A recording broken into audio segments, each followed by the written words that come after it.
Vibe blowing at the J, got the loud jumping at the bag. Everything I'm on slack. Everything I do is got the Benz jumping at the bag. Vibe blowing at my J, got the loud jumping at the bag. Everything I'm on slack. Everything I do is got the Benz jumping out the bag. Another milestone, look at that. Paper boy on my paper route till I'm 6 down on my back.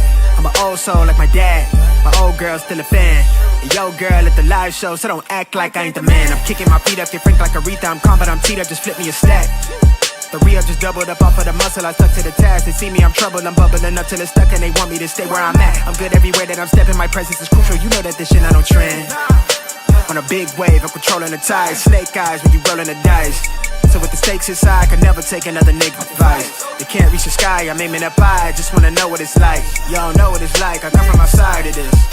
Out the quicksand, I'm the big man, doing big things. Couple big change, up a state lines, doing stage dives on cam. Get my good side.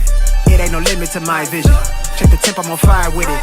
Got the bands jumping out the bag, Prosecco on ice. I'm nobody nice. Gonna run up a check, demand my respect. I'm doing the most, I never quit.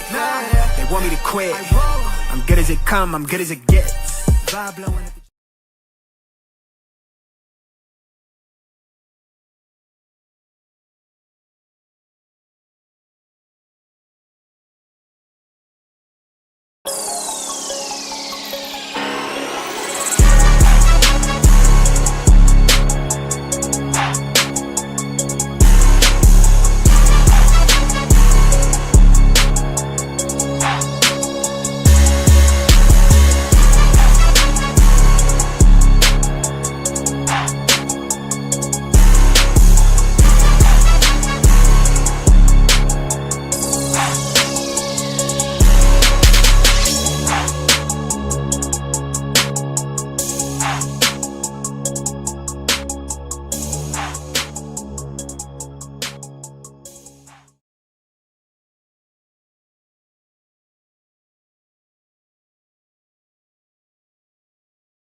And you're in the Desert Storm bunker with Hollywood CGA.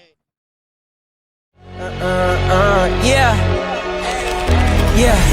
Legends ain't born, they built from the grind. From benches to banners, we sharpen the mind. We sharpen the sword and promise and swore that we going hard and leaving it all on the floor. Hey, yeah, we going hard and leaving it all on the floor. Hey, yeah, we going hard and leaving it all on the floor. Legends ain't born, they built from the grind. From benches to banners, we sharpen the mind. We sharpen the sword and promise and swore that we going hard and leaving it all on the floor.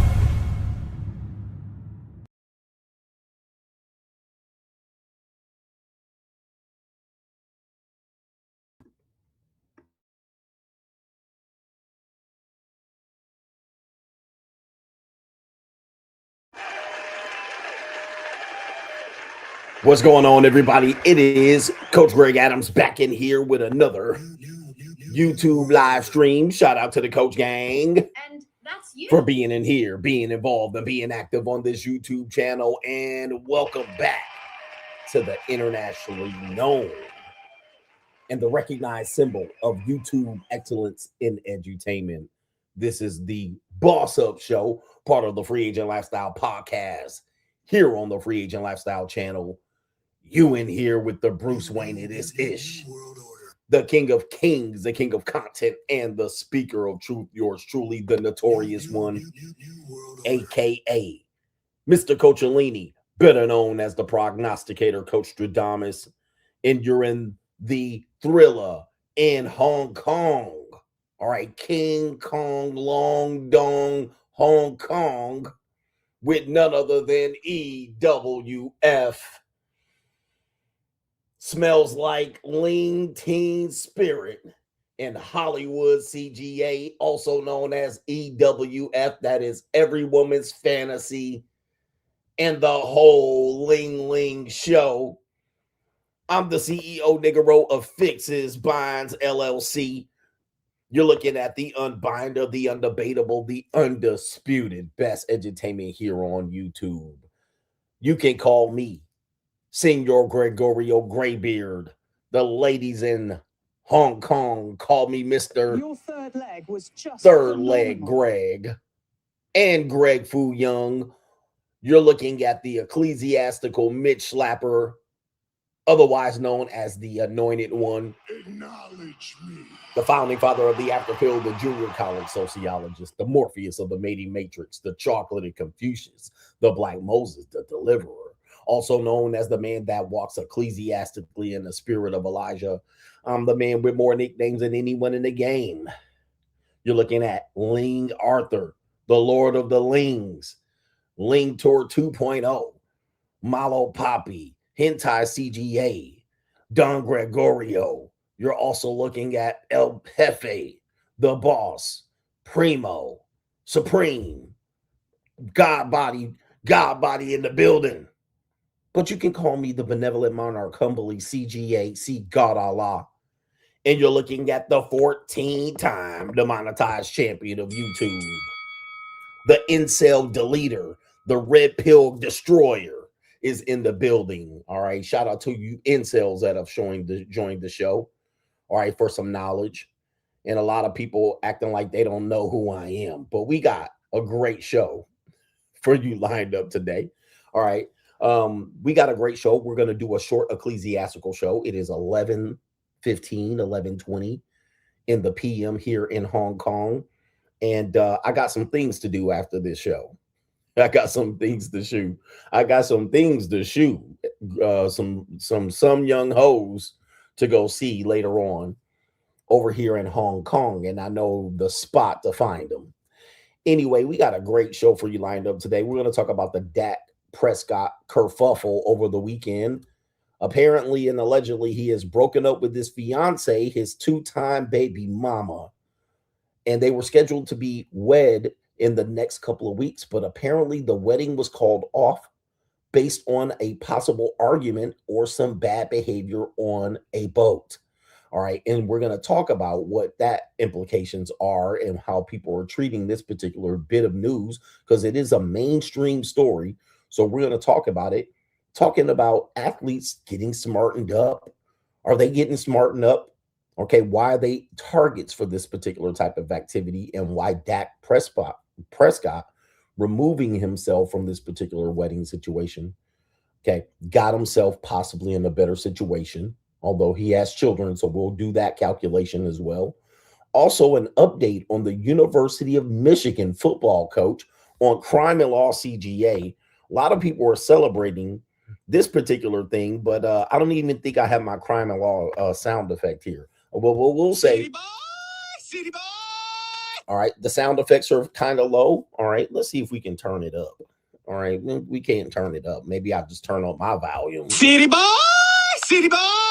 All right, I'll turn up my volume, if you will. All right, that was a loud. Oh, the humanity. All right, I am neighbors. You know, these hotels are got pretty thin walls. I mean, this late in the evening, so I got to be careful with the sound. The University of Michigan football coach, charges dropped. His most serious charges are dropped, although he did plead no contest to some other charges. We're going to talk about what the implications of that means. And is that a win or is it a loss? What is it? We don't know. All right, we're going to see it right now. Now it's too loud. You niggas is just always complaining. Nigga. All right, always complaining. But we also got some, let me see here. We also got some other stuff coming up. But to contribute to today's show, $, the Notorious CGA on the Cash App. It is Venmo, Coach Greg Adams TV, PayPal, Ecclesiastically, paypal.me/Coach Greg Adams. And that is near the top of the description box on the Free Agent Lifestyle channel, when you can super chat by clicking on a link on the top of the live chat on the Free Agent Lifestyle channel. All right, we got it going on like Donkey Kong. We had a great weekend this weekend. New world order. Okay, we had a great weekend this weekend. We got in a great money mindset and a local show. All right, I don't know, man. Both of them are getting kind of good. All right, the money mindset was a great show. The local show, I think, was better because I dropped a whole bunch of pearls of wisdom and knowledge related to that. So we got that. If you guys want to get conversations about the monetized dating marketplace over there, ahead of the curve, we're ahead of the game. Every content creator is talking about this particular scenario where women are monetized and why they would pay and why they wouldn't pay. So it's on the board. And we had some great subject matter related to tears, not tears from your eyes, tears in order to qualify your JUCO, if you will. And that's on coachgregadams.locals.com. We were over there having a party and having a good time sharing that information over there. So go ahead and check that out. And you will have to make a free account. Make a free account to contribute to the Coach Gang, but you also can get the pay-per-view Sunday streams as well. All right. So, man, lots of great information over there. We had a good time. So that's coachgregadams.locals.com. And Money Mindset, we did a good job over there as well, talking about YouTube content creator guides for 2026. All right, what YouTube is changing about how they're going to do business over the next 5 years and how you should be altering your content to take advantage of that. All right, we talked about that quite at length on Sunday night. Well, it was Monday morning for me. All right, I basically haven't got much sleep, and I don't think I'm gonna get much sleep for the rest of the night. I'm gonna sleep in tomorrow. All right, because the night's just getting started for me. Anyway, let me get to the earlier contributors to the day show. How about we do that? Now, Cash App is back over here, right? In the Philippines, Cash App didn't work, but now it works over here in Hong Kong. You never know. But shout out to our brother here. It is Paris Francais, says supporting coach. It is the free agent lifestyle for life. Ian Williams says salute to Hollywood CGA, the world's international man, the most interesting international man in the building. Okay. Nomad CGA. Thank you for that, man. And I'm cruising the world around the globe, touching every single hip that I can possibly touch. I'm getting it out of my system. All right. By the time I turn 60, I'm going to be like, I got it all out my system. Maybe I haven't gotten out all my system. All right. Maybe I haven't. All right. Venmo is bugging, just so you guys know, man. Venmo, I think somebody hacked my Venmo in India or the Philippines. So I'm trying to log in over there and they keep telling me to put in a passcode, change my password. It's all ecclesiastical over there. All right. So let me see what they got. Okay. They did line me up so I can get up in there. Shout out to our brother here.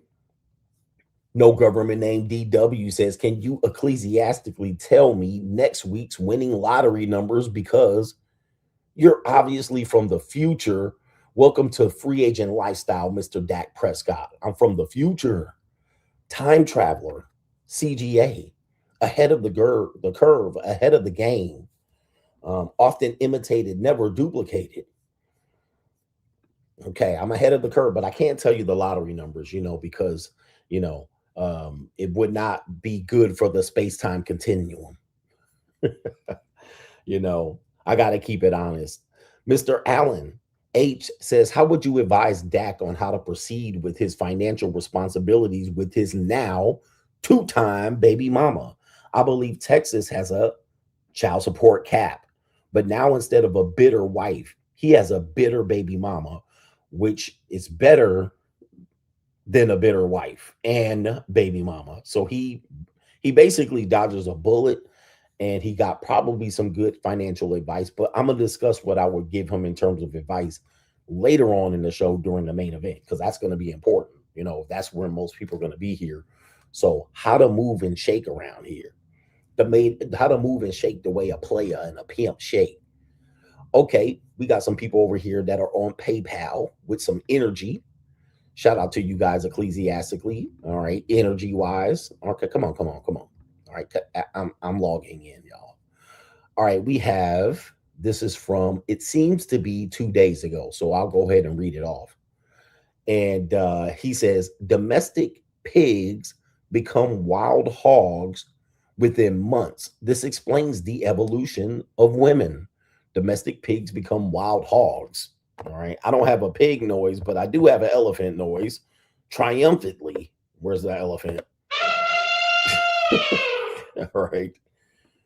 All right. For those who want to know, Ko-Fi is bugging out now here in Hong Kong. You never know who's going to be doing what here. Let me see here. It was working earlier. Now it don't want to work. Go figure. Okay, so let me see here. Okay, just give me. I just want the list. Ko-Fi.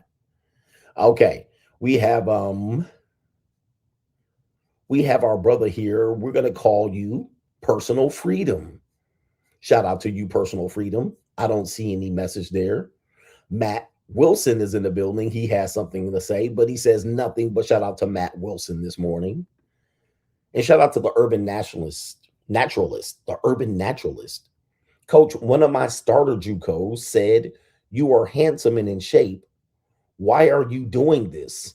I'm sure you don't have to pay. After thinking about the question, he says, after thinking about it, the question is the answer. She has it wrong. I get to pay, not have to pay. So that's kind of a confusing position for many people to be in, okay? Because people think you have to pay. It's like you can't do it, so you have to pay. And typically that is the case. I mean, some people do have to pay, but some people are now choosing to pay. We could see this trend go along going, you know, why go out to the nightclub? Why go out to bars? Why go out and have a girlfriend? Why waste all that time? So I actually had a young lady in the Philippines. No, it wasn't a young lady. It was an older lady. She was like, we're going to get these girls in the Philippines to pay you. And I'm like, they're already a headache by itself. Now, I don't need Filipinos paying me is an oxymoron. See, there ain't enough. The Filipinos don't make enough money to pay me. Right. So I already know that Filipinos don't make enough money to pay me. But it is one of those situations that is quite confusing and perplexing, even for women who are JUCOs, because they're used to dealing with men that are desperate, men that look like they have to pay, and then they deal with people that are preferring and choosing to take that route. And it is quite perplexing for a lot of people. Even for men, it's perplexing because, you know, even they would say, well, why would I have to? Because my performance is just as good as yours. Well, not many people are paying for performance. I mean, that's not what you're paying for. It's not paying for how good it's going to be, because sometimes it's not any good. So, you know, you paid and it wasn't any good. Sometimes a person would pay you and it's not very good. So you're not paying for performance. You're paying for access. And not only that, you're paying to get up out of there and shed yourself from the headache that is relationships and dating. All right. You know, so it's a tough one. I know it's very tough for people to understand this one, but, you know, I don't know what to tell you. I get that quite a bit. People are like, what are you doing here? You're in good shape. You could get girls. Here's the funny thing about it. You know, because younger women will be like, you can get younger girls. Like, why are you doing this? And I say, first of all, in order for me to get a 20 to 21 to 25-year-old woman, I have to be where 20 to 25-year-old women are. Now, if you understand how difficult that is for a man in his 50s, right? It's difficult, right? So now I got to be up, you know, younger women are nocturnal. So they're up from pretty much 11 p.m. to 2, 3, 4, 5 a.m. They're nocturnal. I don't have the ability to do this on a consistent basis unless I was taking bumps, which I would never do, but ask Dwight Howard. Number two, I would have to be where the majority of them would be, which would be out doing nightlife. Since they're up in nocturnal, I would have to be hanging out at restaurants and bars and college dorms, and it's not appropriate to do something like that, first of all. Second of all, the majority of those young girls in that environment aren't looking and going, hey, there's a handsome older gentleman, right? They're not. They're kind of shed off all of the punks and the losers and the lames and the Chads and Tyrones. They're kind of just dealing with that environment. Last thing they want to do is be like, you know, that's a handsome older gentleman over there. Perhaps maybe we'll throw him some pussy. You know, it's probably not going to be something that you want to do percentage wise, it would just take way too long, way too much time. So I'm like, why would I be hanging out with where 24-year-old women hanging out? Okay. So yes, I could get one. All right. But I would have to cold approach them, I approached this little Pina before I left the Philippines this morning, and she was looking at me. All right. And I went over there and approached her. She was shook. All right. She was like, I just like your skin. Your skin is so beautiful. But again, that's hit or miss. Percentage wise, low percentage chance. At the JUCO, it's an immediate hit. And then I could just go on home. I don't have to hear about it anymore. All right. Anyway. Oh man, it's crazy. So anyway, shout out to you on that one. Yeah, that's a quite confusing thing. People have to deal with that. Anyway, what do we got coming up next? We got Straggle and Sniggle Theater. All right, coming up next, we got an old man on the Straggle and Sniggle Theater. So let's hit that beautiful intro. I love this intro too. Like, ride with me if you ride with me, you can slide with me if you feel like 550 on the 5 sticky, come get high with me, that's a deal, right? Straggle and Sniggle Theater. Let's get after it and let's get active. Let's go. Straggle and Sniggle Theater. First video is a woman that looks like she's either talking to her father or her grandfather. Now, the grandfather or father in this situation here, he must be a happy hostage, as 50 Cent will say, because he's going to talk about how he's been able to keep a full head of hair. So there you see the daughter there, or the granddaughter. There's the grandpapa right there, Paw. All right, he definitely from the South, because Southern niggas. Let me tell you about Southern niggas real quick, because I'm dissing, I like to diss Southern, Bama ass, hick ass niggas. All right, Southern niggas always face darker than they neck. All right, I don't know what that's about. Maybe the sun too hot down there in the South. I don't know why this is, especially old men, old Southern black men, they neck and they face be two different shades. All right, he be pale on the neck and then he be darker than a trillion midnights on the head. Like, what is this about? All right, because now me, on the other hand, I guess I've been out in this Asian sun, but why in the hell do they neck and they hold back and shirt? Why they be so damn pale underneath and light skin be black looking like Frederick Douglass and shit? All right, I don't know what the hell this is about these Southern niggas. All right, but anyway, Frederick Douglass is in the building, and his daughter has this to say about why, or he has this to say about why he has a full head of hair. I give you a hair, Grandpa. You got a lot of hair for like, Grandpa. What's your secret? Because how old are you? 80 what? 86. 86, and you got a full head of hair. I know some bald guys, and they my age. Mm-hmm. What's the secret? Being a good man, right? Exactly. You see, if y'all want y'all hairlines and some hair when you're 86, be a good man. Don't Y'all niggas going right. Don't lie. Y'all going bald because y'all are horrible, right, Grandpa? Right. Tell them. I learned to give women money. Yes, give women. What? Say it again, Grandpa. Learn to give women money.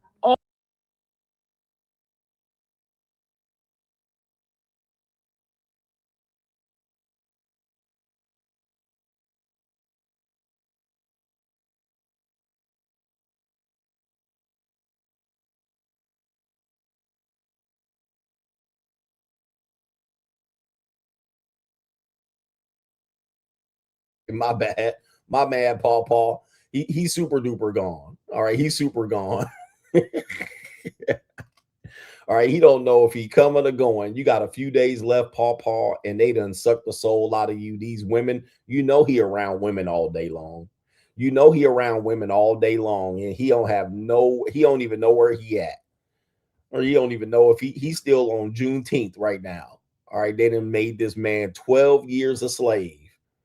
48 years a slave. I just give him money, make him happy. All right. He gone. Bleak twice, nigga.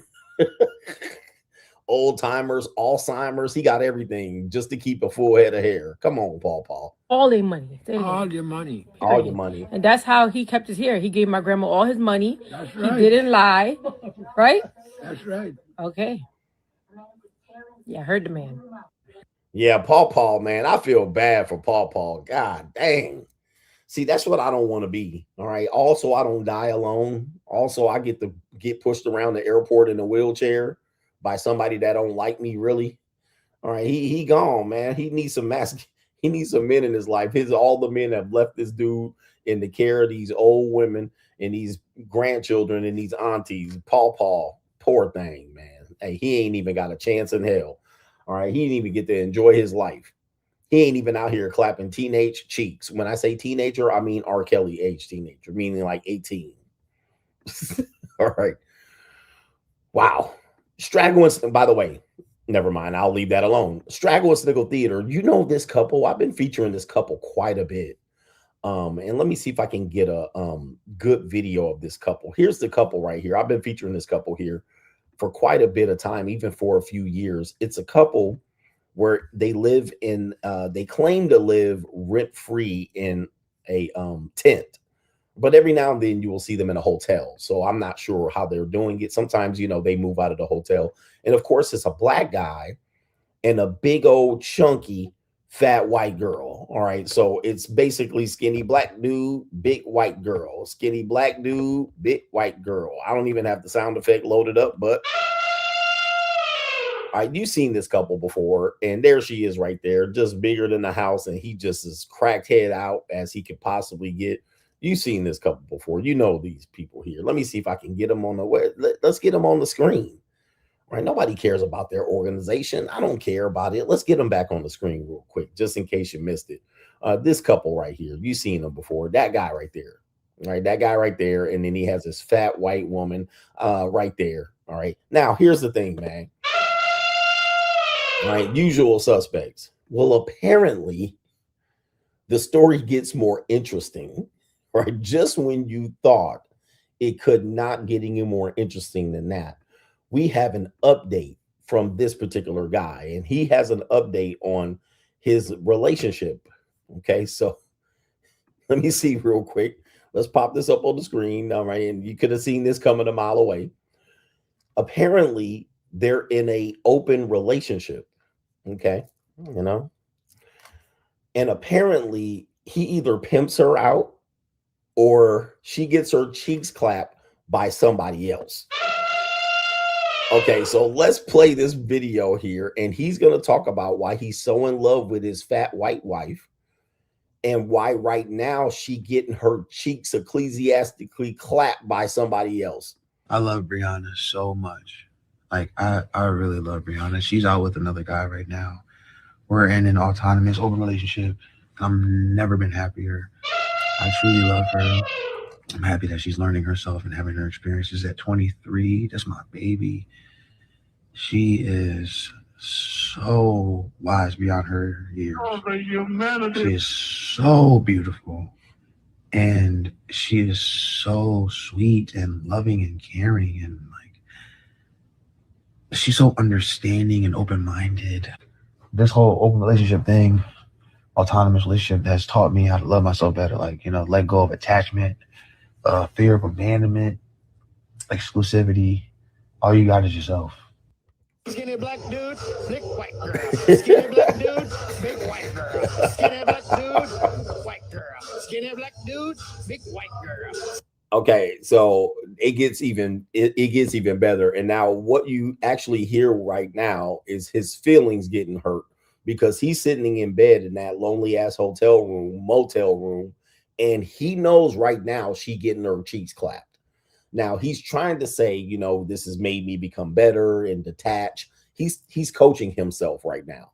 All right, because I was gonna say a little bit too much, but he's coaching himself because he knows she getting dug out right now. Do you have the stomach? All right, she getting dug out by somebody, another black dude for sure. Skinny black dude, big white girl. Skinny black dude, big white Yeah, girl. here she getting nutted on, and she getting chin nuts, and she getting dick on the forehead, emptying out the balls right on her forehead. All right, and so right now he's trying to figure out how to make this work in his head. I love her so much, and she's taught me so much, and going through this struggle, and she getting right now violated, tonsils violated. Okay, tonsils violated at this particular point, and she loving it too because she probably in a warm bed. She probably in a warm bed But this is interesting. That's all you need is yourself. If Brianna left me, I shouldn't feel empty. Like, I shouldn't feel empty because Brianna left me. I should feel like I'm sad and everything. I love Brianna. At the same time, I shouldn't be like, oh, I'm nothing without her.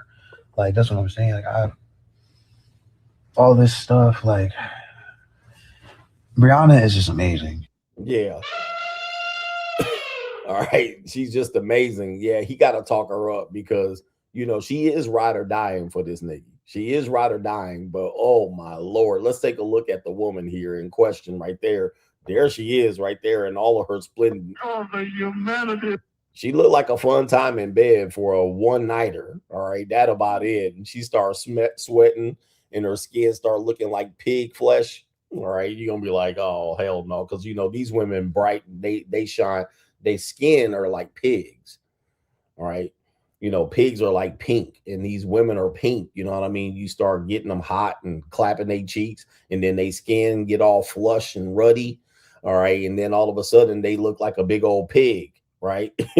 Sitting in the bed, you know, they face be all bright red and they body be all, you done slapped it and it's just white marks on their ass along with pig skin. You know what I'm talking about. Yeah, okay, if you mess with fat white girls and white girls, you know what I'm talking about. If you haven't, you don't know what I'm talking about. But they look like a pig. All right, but anyway, it's Straggle and Sniggle Theater. This is a whole old CGA-ism that I used to talk about. What is the one thing that your wife really, really hates? If you guys have ever been married and your wife, maybe she's a stay-at-home mom, or maybe she is a ecclesiastical wife, and you live with her and she stayed at home with the kids all day and you come home from work and you do this one thing. What one thing triggers your, here it says right here, what is the most triggering sight as a mom? Remember, you have to have kids. All right, if you have kids and she's a mom, she said, what is the most triggering sight as a mom? Now, I've been trying to tell you this for years. A lot of people don't realize this. Even when I said it, people thought I made it up. They were like, that must have been just you, CGA. But no, it is not just me. It triggers women. Women get triggered by this particular thing. Let's go ahead and play the video without any sound, just so you guys can see this. Let's see what we got. Here we go. Play the video. What's the one thing triggering sight as a mom? And it says this right here. This triggers her. And you can see the guy ecclesiastically taking a nap on the couch. And yes, this particular thing will piss off your wife. And you can see her. Oh my goodness, man, boy, that familiar look. And anytime you're having fun, that will piss them off. But yo, you come home and she been up with the kids all day, or she might perceive she's been up with the kids, and you take a nap after you get home from work, she gonna be pissed. She gonna do everything she can to wake you up, slamming doors, running the vacuum cleaner, letting the kids hit you on the head. She'll give the kids a skillet. All right, instead, go stand next to daddy with that skillet, and eventually the kid will bam hit you over the head with the skillet, and then she'd be sitting there like, oh, I'm sorry, well, you shouldn't took a nap. All right, you can't take a nap being at the house. This thing will trigger your wife. I'm telling you, man, people don't see this is coming. This will piss off your wife, and no, you ain't getting no punani that night. No poom for you. You gonna go over there and reach for that poom, and she gonna be like, don't you need to get a nap? Oh man, that is pretty sad. Ladies, where y'all at on this one? That's pretty sad, but that's the truth. All right. And he just wanted to nod off. Let me get a 30-minute nap. You know what I mean? Like, can I sleep? Can I rest? And look at this resting bitch face. Look at what you have to look at as a married guy. And look at that house. It definitely looked like they got rugrats, crumb snatchers in that house. Oh boy. Anyway, that's Straggle and Sniggle Theater. Protect your neck. Ride with me if you ride with me, you can slide with me if you feel like 550 on the 5 sticky, come get high with me, that's a deal, right? Straggle and Sniggle Theater out. We got a great show for you lined up today. Today we got only a couple segments here. Coming up next, we have It's an Evil World We Live In. And Crime and Law CGA. Crime and Law CGA was going to come up first. Actually, we're going to do Crime and Law CGA now. And then we'll read the contributors to the next show for the Today show. But we're in Hong Kong if you're just joining us. But do me a favor, hit the like button. You know, people know how this show works, and they just say, well, we're just going to show up late and we'll watch the main event. And we're not going to watch all of that talking and yip yapping and grifting CGA be doing and bragging about himself. So, and then they show up the next week. What have you talked about this? Have you talked about that? Yeah, I talked about it, goofy ass nigga. All right. So anyway, we got Crime and Law CGA. Do I have a sound effect for Crime and Law CGA? Let me see. I don't think I got it. I ain't got it. All right. I ain't got a Crime and Law CGA, but apparently, you guys check this out. There's an update from a story that was really a big story in December, so big of a story that the individual who was a part of this story was named the #1 simp in 12 Simps of Chismis. Right? That's how big of a deal this particular thing was. So the University of Michigan football coach, okay, the University of Michigan football coach, his name is Sherrone Moore. You guys know what happened to him. He allegedly was having a sexual relationship with his Snow Bunny assistant coach, but not assistant coach, but assistant. And he was married to another Snow Bunny plain Jane. And he was the University of Michigan coach. But we knew they didn't want him to be the coach. So they had to get him up out of there. One of the things they did was target the relationship that he had with this young woman. And it was shown that the young woman at some particular point became scorned and did not want to protect the person anymore. So she went and ratted him out. A lot of people were really calling that out to say, hey, you can't trust them. You see how these women do. But that should not be a surprise that that was the case. She was going to protect herself. Now people are saying that she possibly might have made up the fact that there was an affair. Okay, because initially they denied it. They were investigated several times and they both denied it. But then she came forward and said, yes. And then gave her evidence allegedly related to this particular thing. Now, we know what happened after that. He was fired on the spot for cause from the University of Michigan. And then allegedly he went over to the woman's house. Now, this is where the story gets a little bit foggy. According to the police, he went over there and held a knife to his neck and said, there's blood on your hands to the younger Snow Bunny. Apparently, he kicked in the door, allegedly, according to the police. And then he apparently fled the scene to go to a church where they picked him up. Or they picked him up. Now, he doesn't deny going to the woman's house. In fact, he has pled no contest to that particular charge. However, the charges of him doing the felony charges have been dropped. Now, some people are saying that this is going to get him money. All right. He's going to get money from this particular case.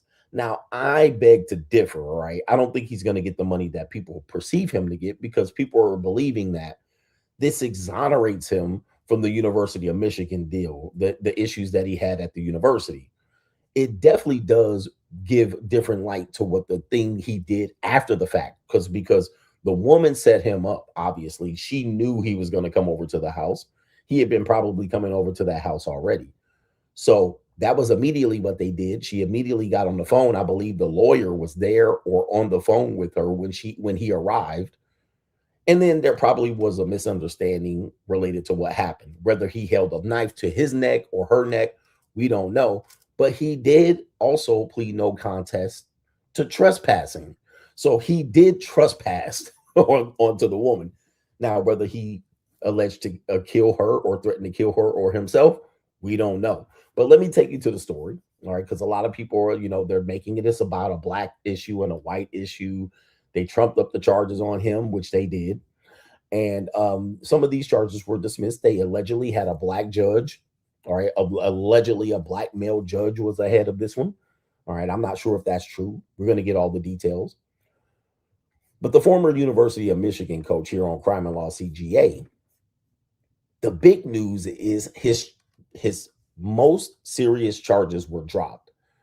And it says Sherrone Moore had felony home invasion and stalking charges dropped as part of a plea deal on March 6th. All right. And see, at that particular point, when I read that, okay. When I read that, I read no lawsuit. Right. But I'm not an expert on this one. I'm not an expert, but I'm just going to give you my opinion on it since I'm an opinion giver. But he pled. He took a plea deal. A plea deal is different than the charges being dropped, meaning that he took a deal. They didn't have the case that they thought they had. The judge probably admonished the prosecutors and told them that. The prosecutors knew they were up shit's creek and weren't going to get the conviction on the felony cases. And so at that particular point, he took a deal. When you take a deal, it's hard to sue when you took a deal. Now, if they just dropped the case, you went in there and they went in there and they was like, you ain't got nothing on me. I ain't pleading nothing. Okay. And then they dropped the charges. That's completely different. Right. That's completely different. So he took a plea deal. All right. And a lot of people don't know that he took a deal for them to drop the charges. It's similar to, let's say you have a speeding ticket, or you have a speeding ticket, and then you go in there, oh, my internet's messing up. And you said, well, can you prove that I'm speeding? Oh, well, no, my radar gun wasn't working. All right. And then you take it, well, let me just plead to this, plead to a moving violation to make this all go away. Right. That's similar to what he did, as opposed to the charges were just dropped. Okay, you ain't have the evidence. Okay, charges dropped. You trumped up the charges on me. I'm going to sue you. So, yeah, they withheld evidence, vital evidence, but he still took a deal.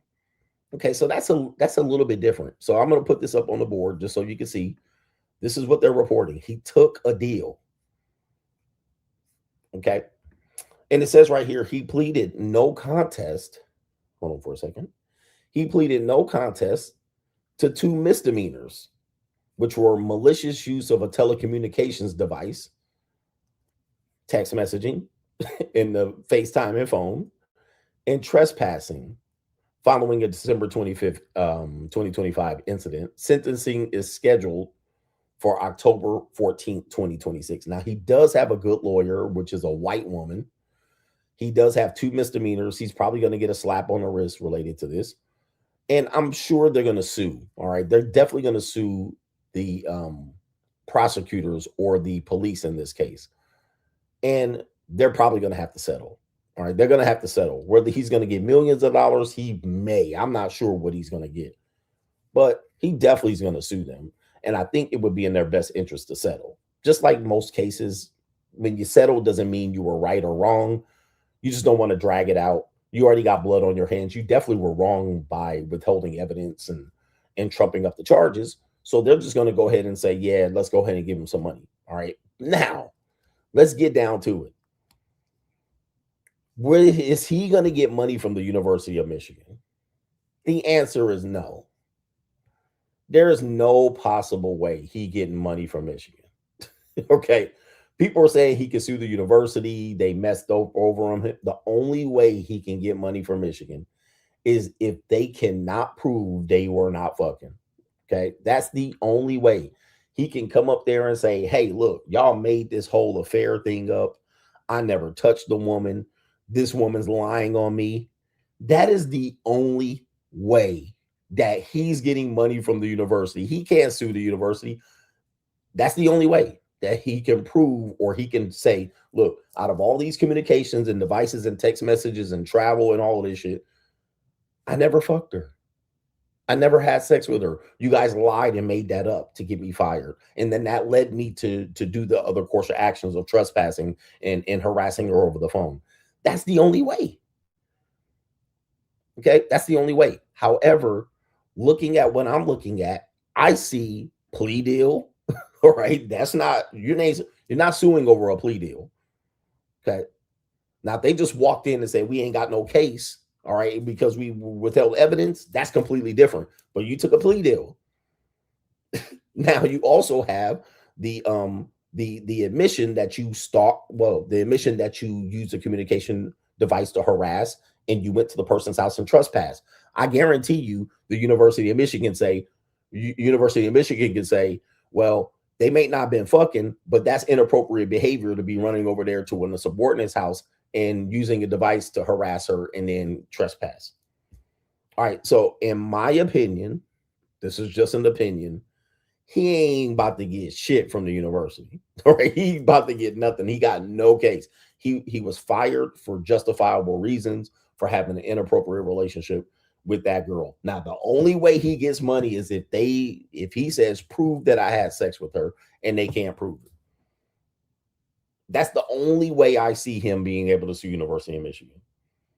Okay. Now, in terms of the police, the cops, or any of the bumbling idiot, the district attorney, the prosecutors, certainly he might be able to sue for that and possibly win something. All right, something. We don't know what it is, but his conduct leading up to that in the plea deal, him trespassing, possibly knocks that out of the box.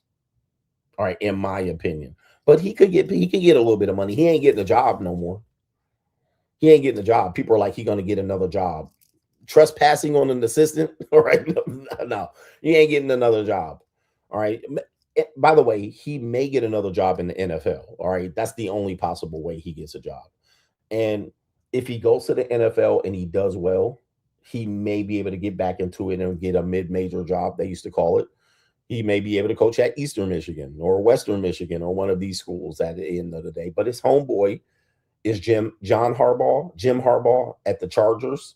So, yeah, he may be able to get an NFL job because the NFL don't care about these issues. All right, they'll hire you regardless. Brian Flores had major issues with the Miami Dolphins. Nothing criminal, but they rehired him, and he's still a hot name in terms of being a head coach, even though he sued the NFL and the Miami Dolphins. He's still highly regarded in that case. The NFL doesn't care. The NBA doesn't care about situations. If a college basketball coach did that in the NBA, if a college basketball coach did that in college, he'd get a job in the NBA. Look at Quinn Snyder and a bunch of other NBA coaches that were able to get NBA jobs after humiliating themselves and doing a whole bunch of ridiculous things in college. So, yeah, Emi Udoka was able to get another job in the NBA because, like I said, the NBA don't care. All right, the NBA doesn't care about these issues. Sleeping with subordinates, they really don't care unless it was Emi Udoka doing it with the Celtics and getting her pregnant with the Mormon chick, all right, in the Boston Celtics. They're like, all right, you can do that with the Houston Rockets and the Atlanta Hawks, but not the Boston Celtics. All right, the Boston Celtics.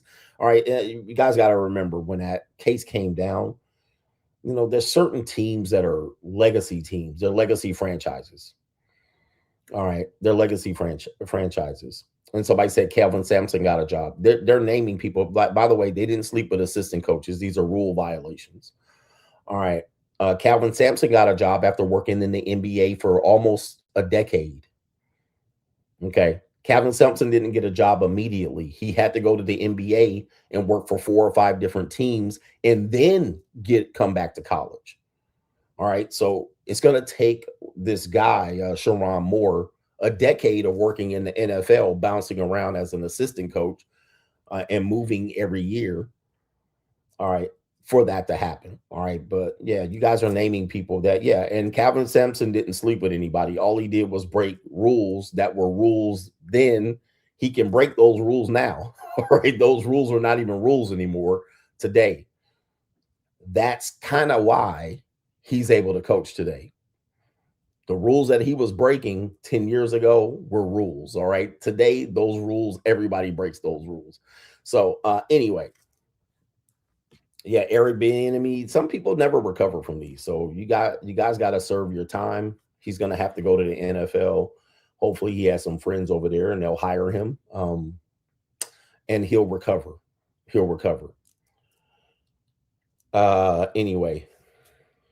Anyway, yeah, that's an interesting story. I know a lot of people thinking that this is going to be a case where we're going to get old Whitey again and the white devil, she-devil set us up one more time and tried to Willie Lynch us, or not Willie Lynch us, Emmett Till us. Yeah, man, look. When you fucking pussy, bro, when you fucking pussy and you have a paramour or you have a mistress, you are out to hang yourself. Even getting close to a mistress and being married in a high-profile job is going to get you got. All right, you're going to get got out here. I think that might have what saved Emi Udoka. I mean, he wasn't really married at the time. But, you know, you mess over a girl who, you know, we talk about leverage and options all the time. When you have sex with a woman who is not your wife, that woman has significant leverage over you. Okay. Then you're employing her. You're making her salary double over a year's time. She's traveling with you. You're giving her all access. You busting, you know, he busting nuts and cream pie in her. She has leverage over him. And people will say, no, this is an example of she has leverage. Now she can complain that, oh, he's so big, he's so black, and he was doing this, and he led me up to that. He manipulated me. I was a subordinate. I really didn't want to do it. He forced me into it. I mean, this is just very risky behavior. Not to say that I wouldn't have done it, but what I'm saying is you got to know that you can empower this woman significantly. And I know you guys want her to get charges. Okay. Okay. You guys want her to get arrested so bad. The feminists are not going to allow this. Okay. As soon as they attempt to press charges on her, they're going to make her a victim. She's going to be doing tours and speaking tours, going around all over the country, you know, being a victim. All right. We've seen this with Amber Turd and so forth and so on. I know you guys want a world where she gets punished. All right. Not even Emmett Till's accuser got punished. They let her die. They let her just, forget it. It's too late.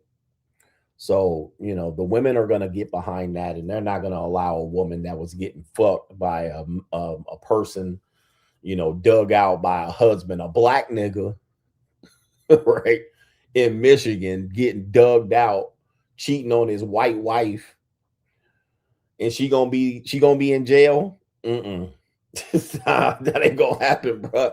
Not in the old United Snakes of America. Oh my goodness. Yeah, wife sticking around, man, because she waiting to get that bag. Okay. Wife ain't just gonna ditch him now, man, because he ain't got no money, right? Let's get the money. Let's get the money. Be careful, bro. Be careful with that. The times ain't that different. So shout out to that guy here. Congratulations for him for getting those felony charges dropped. That's a big deal because felony time, you know, you going to jail. With a misdemeanor, there's possibly no jail. He might get time served for his 48 hours. He was in there for about a couple days, so he might get time served for those misdemeanors, get some community service. I think if they, you know, once they sentence him, how he going to sue? You've been sentenced for a crime related to this particular thing. I don't know, man. I'm not a lawyer. Any lawyers in the house? I'm going to tell you, man. I'm going to tell you. I don't see him getting no money. Maybe from the city. East Lansing? Where are they from? No. They're from Ann Arbor. All right, anyway. That's Crime and Law CGA. Let me do some super chats here. Maybe you guys can tell me whether you see him getting some money on this one. All right, people think he about to come up on millions. I don't see it. But he can go coach at University of New Mexico or some shit like that. All right, they'll hire him. So there's some schools that are known to hire coaches like this. Normally bottom teams in the Western Athletic Conference or the Mountain West. You know, these teams that really don't have a chance of doing nothing. Well, not UNLV anymore. They're kind of good. But New Mexico, these schools will hire a guy like this after about 5 or 10 years. Right. Okay. That, like, eventually after he serves it and the shit just goes away and people forget. All right. There were some old school coaches back in the day that weren't even black that got this shit too. One guy that comes to my mind is Larry Eustace from Iowa State. Look him up. Larry Eustace literally went to a college party drunk after playing a road game and showed up at a college party. I don't think he ever got a job after that. I might be wrong. Okay. I might be wrong, but I would be shocked if he's ever gotten a job after that. Here it is right here.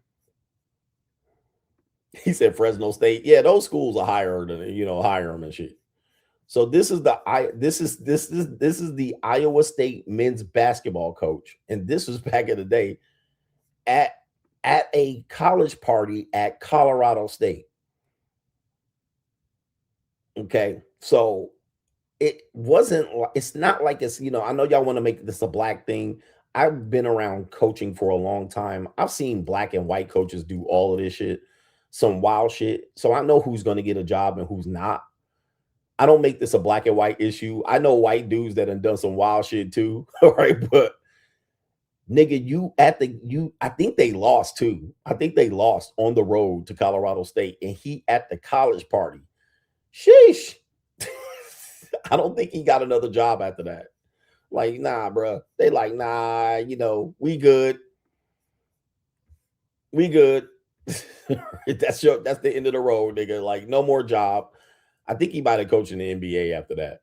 So anyway, he in the newspaper. So again, like, it's, to me, y'all keep making this black and white. I'm like, dude, I've seen white coaches do this shit, and some got jobs, some didn't. Rick Pitino got a job. All right. Larry Stacey didn't get a job, more than likely. He showed up with his motherfucking mock turtleneck and all that. I wonder if he won the game. Look at this. He in there. Oh, and he was married too. He might have been married.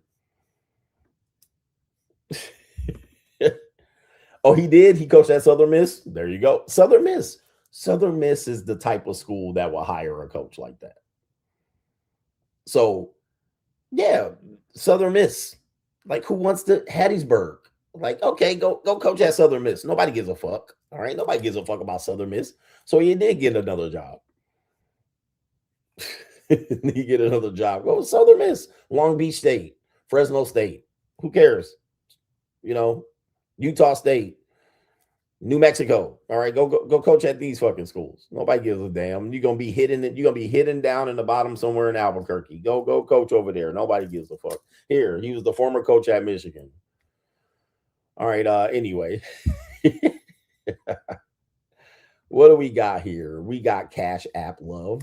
We better have some fucking love over here. Okay, we ain't got no love. Let's shut down the show. All right, we gonna close up this fucking show. I'm out of here. I'm going to go find some Hong Kong bitches. All right, if we don't get no support, hell no, I ain't sitting here doing no show. I could be over here folding up ling-lings, and y'all sitting here watching. All right, just looking at me on the screen and shit. Shout out to our brother. It is Donnie Yin. Said, my psychiatrist said my wife and I should have sex every night. Now we'll never see each other. Rodney Dangerfield. We'll never see each other. 100%. And shout out to Brandon, says, enjoy your conquest, coach. Salute to the GOAT, Lord Ling Khan. All right, shout out to you. And that's a sponsorship. We'll give it a co-sponsorship today. All right, got a best protect your neck. Best protect your neck. Kaylin has this to say over on PayPal. All Dak Prescott avoided was a double whammy. If he married her, he still is attached to her forever because they have kids. He says this won't do anything for the Cowboys because they already will be the Cowboys. All right, they're always going to be the Cowboys, the Cowgirls. This won't do anything for the Cowboys because they'll always be the Cowboys. All smoke, but no cigar. All right, shout out to you. It's easy to say this now, guys. I mean, Dallas Cowboys used to be a very, very, very good team. So did the Raiders. But look at them now. Both of them a shell of themselves. Mario Bell says, all love over here, coach. Shout out to you. Thank you for the support. And shout out to Martell. Rick Martell Lamar says, don't stop the show. Can't stop, won't stop. Okay, I won't stop the show. But if y'all are ecclesiastically just watching me, all right, I'm going to be gone because it's midnight right now. And I know where the hoes are at. I already know. I already know. American people ain't kind of fuck. I already know I already know they waiting for me right now. So we could do this or what? Niggas just watching me. Okay, I'm not doing this for my motherfucking health. All right, I could just be over there where they at, where the lings are at. All right, I could be laid up with a ling right now. All right, these niggas, y'all just looking at me like, fuck that. I will stop the fucking show and head over to Ling Land in Hong Kong. They waiting for me right now. All right, anyway. Let's see what we got. We got to see evil world we live in. Okay.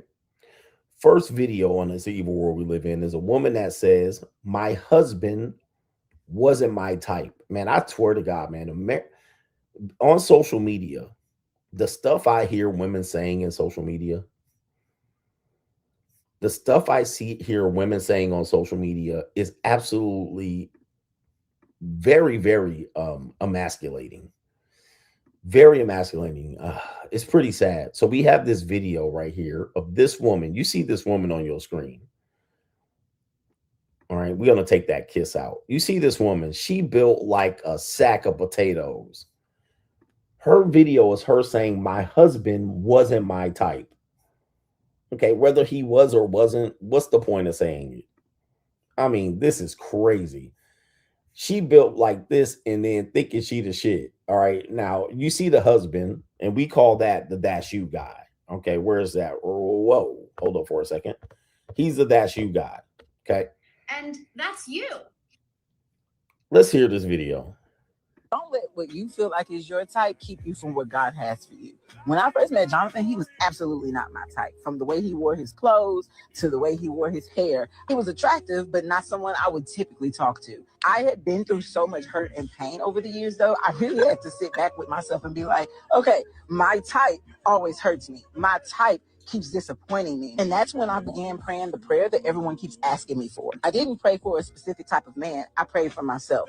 I prayed for God to heal my heart from the past pain that I have experienced with the ones that I chose. I prayed for God to open my heart and my spirit to the one that he actually chooses for me. I prayed for guidance and remaining ready spiritually, mentally, and emotionally for that person when that person meets me. Just remember, you can't grow a family with a beard. You can't build a legacy with clothes. You can't pray alongside of a haircut. Skin complexion won't bring you peace throughout pregnancy. Height won't bring you joy and laughter when life is spiraling out of control. So just remember, who God has for you, he designed to get you through the days that God sees coming, the days that you don't know about just yet. So don't let what you feel like that should look like keep you from all God has for you on the other side of that love man. And that's you. Whew. That's hard to listen to, bro. That's hard to listen to. I would be horrified if my wife made that video and published that. That is cold work. Now, it would be different if she was very attractive. It would be different, but she is not very attractive, right? She mid to below mid, and her attitude is very stank. All right. She's got one of these bossy attitudes, you know, a bossy auntie, nosy. They definitely somewhere in the South. This is pretty bad.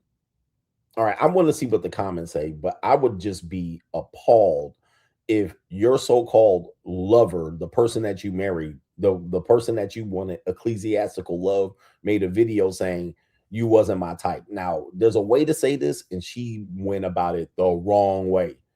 I mean, the wrong way. And now she out here kissing them all on the lips and shit. And look at this. Like, look at this. I mean, look at the shoulders and the neck. I mean, this is just too much. And look at him. And she cooking for him for this video. I see a little child back there, and yeah. Whew. I mean, this is brutal. Humiliation ritual at its finest. I mean, goodness gracious. She's a loser, and that man is a bigger loser for letting an ugly, out of shape woman settle for him. For real. All right. And that's you. So it wasn't just me. Even this woman, apparently this is a woman's profile. Gosh, Lee. I mean, look, I don't think people should say these things. For real, bro. Like, why would you say that? Why would you say that? Even if you felt that, even if we knew that, why would you say that? Why would you blast that out on the world and the internet? Why would you blast that out in the world of the internet and make a video like that? I think maturing is realizing the person that will give you peace of mind is not always attributed to your type. Well, this is true because the type that I like tends to give me the biggest headaches. So I'm just saying, look, man, they tend to give me the biggest headaches. I tend to have the worst outcome related to this because I do agree that your type is not your type. All right. Just because you believe that you deserve this type of person, or you like this person, or this person with these physical attributes, if you do have that, typically you're going to give that person more passes to brutalize you and abuse you, to damage you mentally and physically than a person without those mental attributes, without those physical attributes, I should say. So because what happens is you pedestalize them because they have a physical look, you then give them a pass to do ridiculous things. There was a clip. I always talk about dudes that like big asses, right? There was a video of a guy. He was saying that his wife did all of these things. And there was like, well, he was like, the guy asked, what attracted you to her? And then he was like, oh, well, she had this big magnificent butt, right? Her ass is unbelievable. I think I have the clip lined up right here. Let me see. Do I have the clip? Yeah, it was a Tony Robbins clip. All right. So typically the person that is your type typically is going to do the worst shit to you because they're going to feel like, oh, he'll allow me to do anything. And it's true. Or she'll allow me to do anything. You have conflict with? My beautiful wife. Your beautiful wife. Is she here? No. She does not like you. She not like me. Have I ever met her? No, I've never met her, and she doesn't like me. That's typical. So like she's very logical. Like she thinks in a little box. She's a registered nurse. So like she likes to anything that's not in a book isn't real. That's right. Again, and by the way, she's never met me, never spoken to me. If she did, she'd see other communities. She'd probably like the warmth of what we do, but she's probably seen me in an intense state or something like that, or heard that, or whatever the case may be. And so she has those judgments, as she would for you, David. Yes. Right? She has judgments for you too, doesn't she? Yeah. What does she want you to do differently? She wants me to stop buying stuff, investing, spending money, traveling, everything I do. Yeah, I mean, this is typically what happens. You know, you get with a person and that person is like your type. You'll give up these things and they'll force you to give them up. And you think, look at them. I just have to do it. I got to give up my peace. Why? Because I want to keep this person because I like this person's attributes.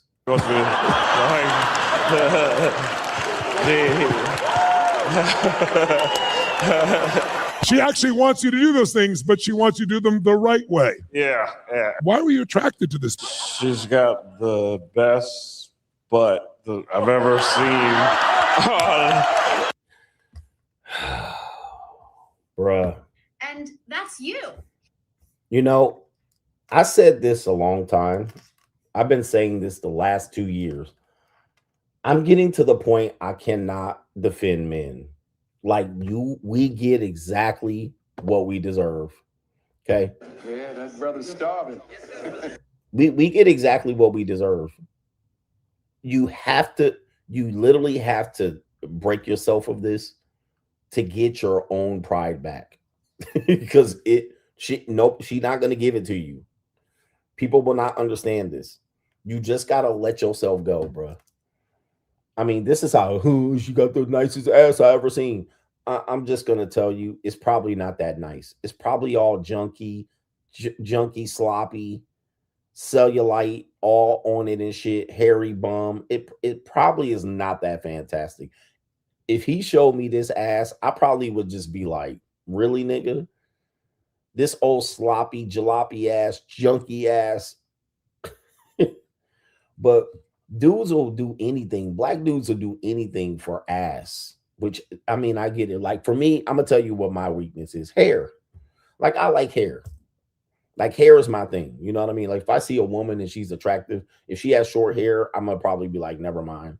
All right. Unless she's just knockout gorgeous with that short pixie cut. Okay. If I see a woman with a wig, I'll be like, can't do it. If I see a woman with like, you know, how they dye their hair red or something, they put Kool-Aid in it, like a white girl, and it's like red or blue or yellow, I don't want to see it. Like now, hair is a big deal for me. All right. So I like long hair, ponytails. I like to pull it, grab it, this type of thing. So like, that's a big deal for me. If a woman doesn't have the right hair, or, you know, I'm like, okay, it's too curly. I don't want nothing to do with it. So that tends to be an attribute that I prioritize high. You can't be mad at me, but it is what it is. I know women are like, but it's not that big of a deal. It is your crown. Hair is a big deal to me. All right. And depending on who you are, I like the hair. Like Asian women, I'm going to like the long, dark hair. All right. White women, I'm going to like blonder hair or blonde streaks or some sort of highlights and shit like that. If it's a black woman, I'm going to like a natural look, typically, not with a sexy red wig and baby hairs. I'm going to probably be like, nah. Okay. If it's a dark hair white woman or a Latina, I'm going to go for a little curly play, that type of thing. But that's my big thing. Unfortunately, I prioritize that, and that has backfired on me quite a bit. All right. So it does happen, but this is what happens. Your type to me has got to be then with women that you play with, right? Not who you marry and get in relationships with. Just like that other woman was saying, he's not my type because the men that were my type, I let them abuse me. She's right. But the way you framed it was absolutely wrong and pathetic. It did not make it look like your partner or your spouse was who you wanted to be with. So that's a sad look. And it says, the woman says right here, many people end up with who's Ebonics. Ebonics. Okay. I'll put it up on the screen just so you can see. Many people end up with who's not their type, though. This is true. This is why we call it the that's you. Okay. Okay. And but even so, women that I've had the best relationships with were women that were not necessarily like my first option, but they weren't my last. That's what happened. Like they had some traits that I liked. They just weren't higher up on the scale. I've had great relationships with them. Relationships and friendships and situationships and fuckships and all of that stuff. Okay. I've had great relationships. Those have been the best. Now, as soon as that person moves up, way up into not, or way up into my type, or way up into not my type, disaster. Disaster, disaster, disaster. So I look at it as, if you have a type, those are people you should just fuck around with. It's like, don't get into a relationship with them. Don't try to possess them. They're going to fuck you over. Okay, we got that point. We got the next one, DJ Akademiks. DJ Akademiks is making news again, going feral. You know how these guys go viral is they have people clip farming them. All right. And then they post it up on all of these alternate accounts, kind of like Andrew Tate did, but in a different type of way. It's the Andrew Tate-ish formula of having fan pages operated by your assistants. And all of these Miami guys do the same thing. And then they clip, and then they don't really care about who they run over in the clips. They just clip your live stream. And then, you know, this is recently done against me.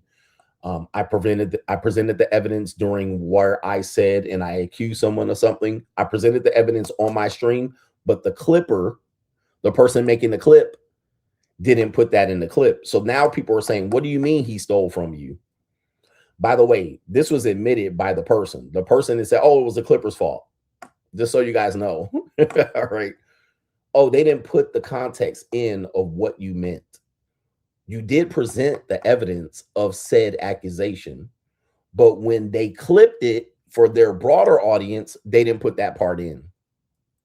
All right. So then people come to me and say, what do you mean he's taking? What? Give me an example. I did. I gave you 3 days worth of examples. All right. I gave you example number. I gave you exhibit number A, B, and C. Okay, that's what I did. But the person who clipped it didn't put that in. All right. And then when they put it out there, oh, what is he talking about? He's just jealous. You see what I'm talking about? So that's what happened. So DJ Akademiks uses clippers. People that clip streams. Larry Wills does. Rampage Jackson does. Andrew Tate does. Down the line. All of these streamers use people who clip them. All right. So anyway. DJ Akademiks is going in on Saweetie, all right, in this situation, calling her doing a good girl rebrand. You guys know who Saweetie is, one of the worst slave names I've ever heard, all right, in 2025. Saweetie is a rapper, all right. Eventually, well, to me, she was just what they used to call an industry pass around. But what you guys don't know about industry pass arounds is they're not just being passed around. They're being rented out. Okay, they're being rented out. So a lot of guys say these girls are just getting passed around. That's how it would work in high school. But in real world, especially in the industry, these women get paid for these liaisons. So she denies that she was an escort. There was a big thing that came out where her own manager allegedly said, oh yeah, she owes me money because I set her up with said celebrities and athletes and entertainers. She didn't give me my fee. She didn't give me my madam fee. Now, Saweetie has come out and said she denies being an escort, but the proof was in the pudding. We actually broke it down and showed that said manager was introducing her to a certain football star. Now, what DJ Akademiks is going to say is that now she's no longer wearing colorful wigs. She's no longer rapping because she only sold 2 copies of her last CD or her last piece of music. So her music career is pretty much over. Nobody really cares about her as a musician. And DJ Akademiks is taking exception to her new rebranding. All right. And we always know they're going to rebrand. All women rebrand. They basically live a certain life and then they change that life and then they go for a different person in order to settle down. Okay. In order to settle down. So here we go right here. DJ Akademiks describing and with evidence, his clipper presents evidence of the good girl rebrand. Sweetie. Like Sweetie even doing the whore sophistication method now. Like, these bitches been catching semen to the face for decades, nigga. These bitches could read, they could read the menu at any restaurant, nigga. She get with a nigga who she's trying to act pure for now. She wearing glasses. I never seen Sweetie wear no glasses, man. Bitch covered from head to toe. Hey. I ain't gonna lie. When these girls gotta clean themselves up, man, they do a good job, man. Bitch got on. And so we'll stop it right here just so you can see what he's talking about here. There she is with a nice scarf on. It looks like a nice upper scale, like a Burberry scarf. It's not a Burberry scarf, but it looks like a high-end scarf. She has a three-quarter coat, length coat here because they're in the United Kingdom, if I'm not mistaken. She has glasses and her hair slicked down and combed back. No baby hairs, no wig, no blonde, no red, no blue. Let's go back and see this because she's in the United Kingdom. This does look like what Eve did. Remember Eve, the rapper from the early 2000s, the Rough Riders? And so she ended up marrying a white billionaire, and she doesn't look and dress the way she used to dress, right? And so this is an example of what DJ Akademiks is saying. Okay, this is what she used to be. And all girls used to be young and dumb and full of cum. But now, since she's dating she's a wag for an upper scale football player in the United Kingdom, I believe. Okay, she's changed her look. All right. And this is something that men in certain generations will recognize that their women will go through a metamorphosis, a maturity, a growing out of their whore stage in order to get the desired result. Brittany Renner did it. She did it in a religious context. Okay. So some women will go to religion.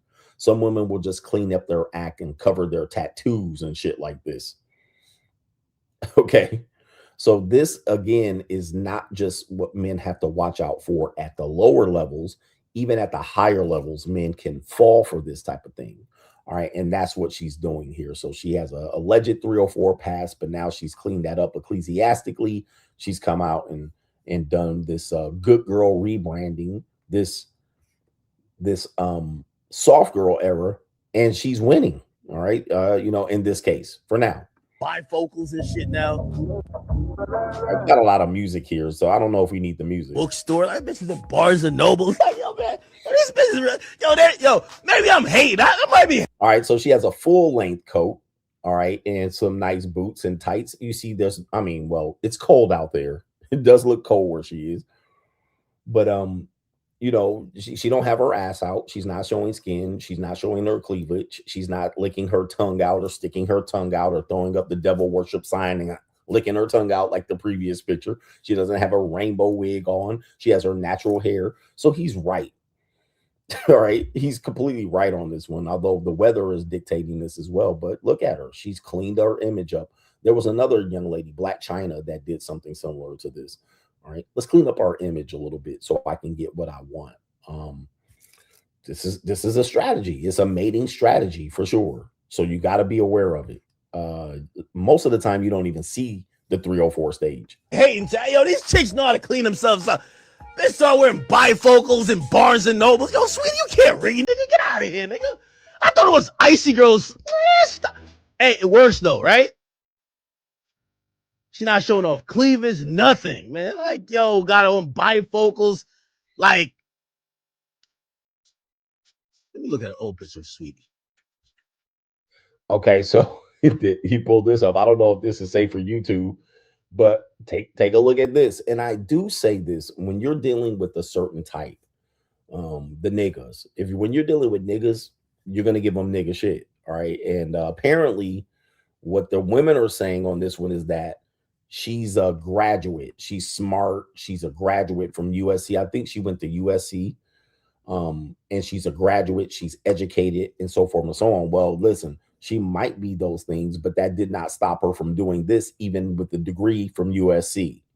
So even with the degree, she's got big hoe hoop earrings on and is pretty much naked, but she's with a rapper. So she's playing the part.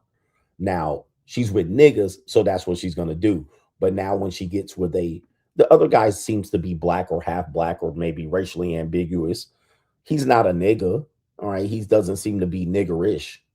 But once she gets into a different environment and she has to present herself a different way, she's just going to metamorphose and turn into something different. But she's still the same person on the inside. Yeah. Let's see how she was looking now. Again, a niggerish. All right. We got baby hair, big extension and wig. All right. You know, niggerish. All right. Pretty much niggerish. That's how I can describe that. I don't even know how to describe it more than this. And then you're going to attract that. This is the same as when women get BBLs.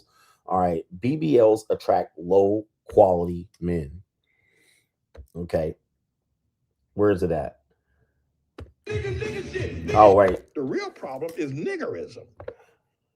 BBLs attract low quality men. When women go and get big, large implants and big BBLs, it's going to attract low quality men, never high quality men, unless the dude's going to clap her cheeks and disappear or keep it on the low.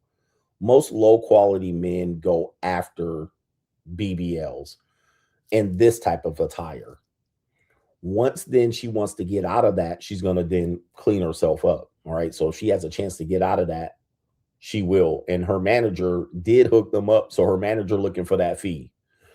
Okay. But most men that are upper quality don't go for BBLs. I mean, and don't tell me some rapper or basketball player. All right. So anyway, but that's a niggerish appeal. Yep. Appealing to Nick. Well, I can't say the N word, but. Yeah, Sweetie was coming like this, man. Yeah. Okay, so that's his synopsis based on Sweetie, and I think he's right.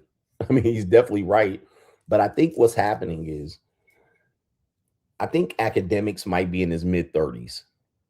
Now, I don't know where he has a chance to speak on this. He actually was going to wife up Selena Powell at some particular point. So I don't know.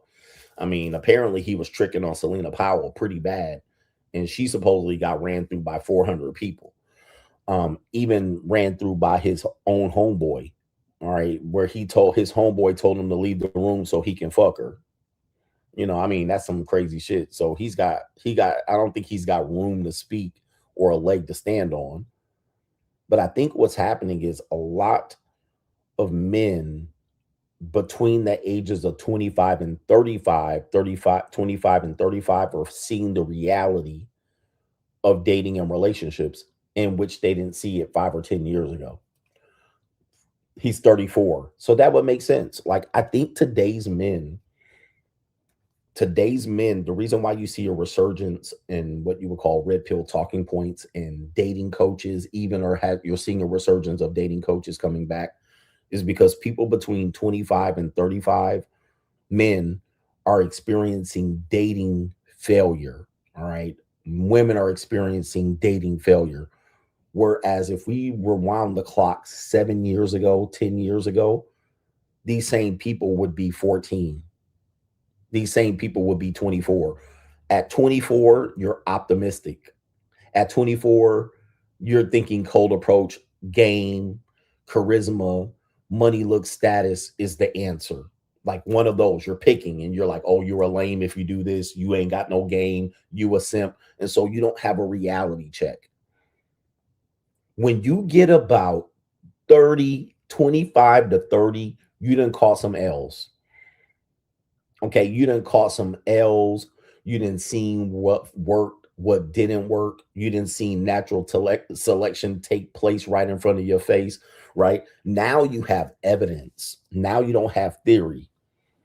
Okay, most of men have theory before 25. All you got is theory. Now you got motherfucking evidence. You done been slandered, hurt. You done been dumped. You done caught your woman sucking dick.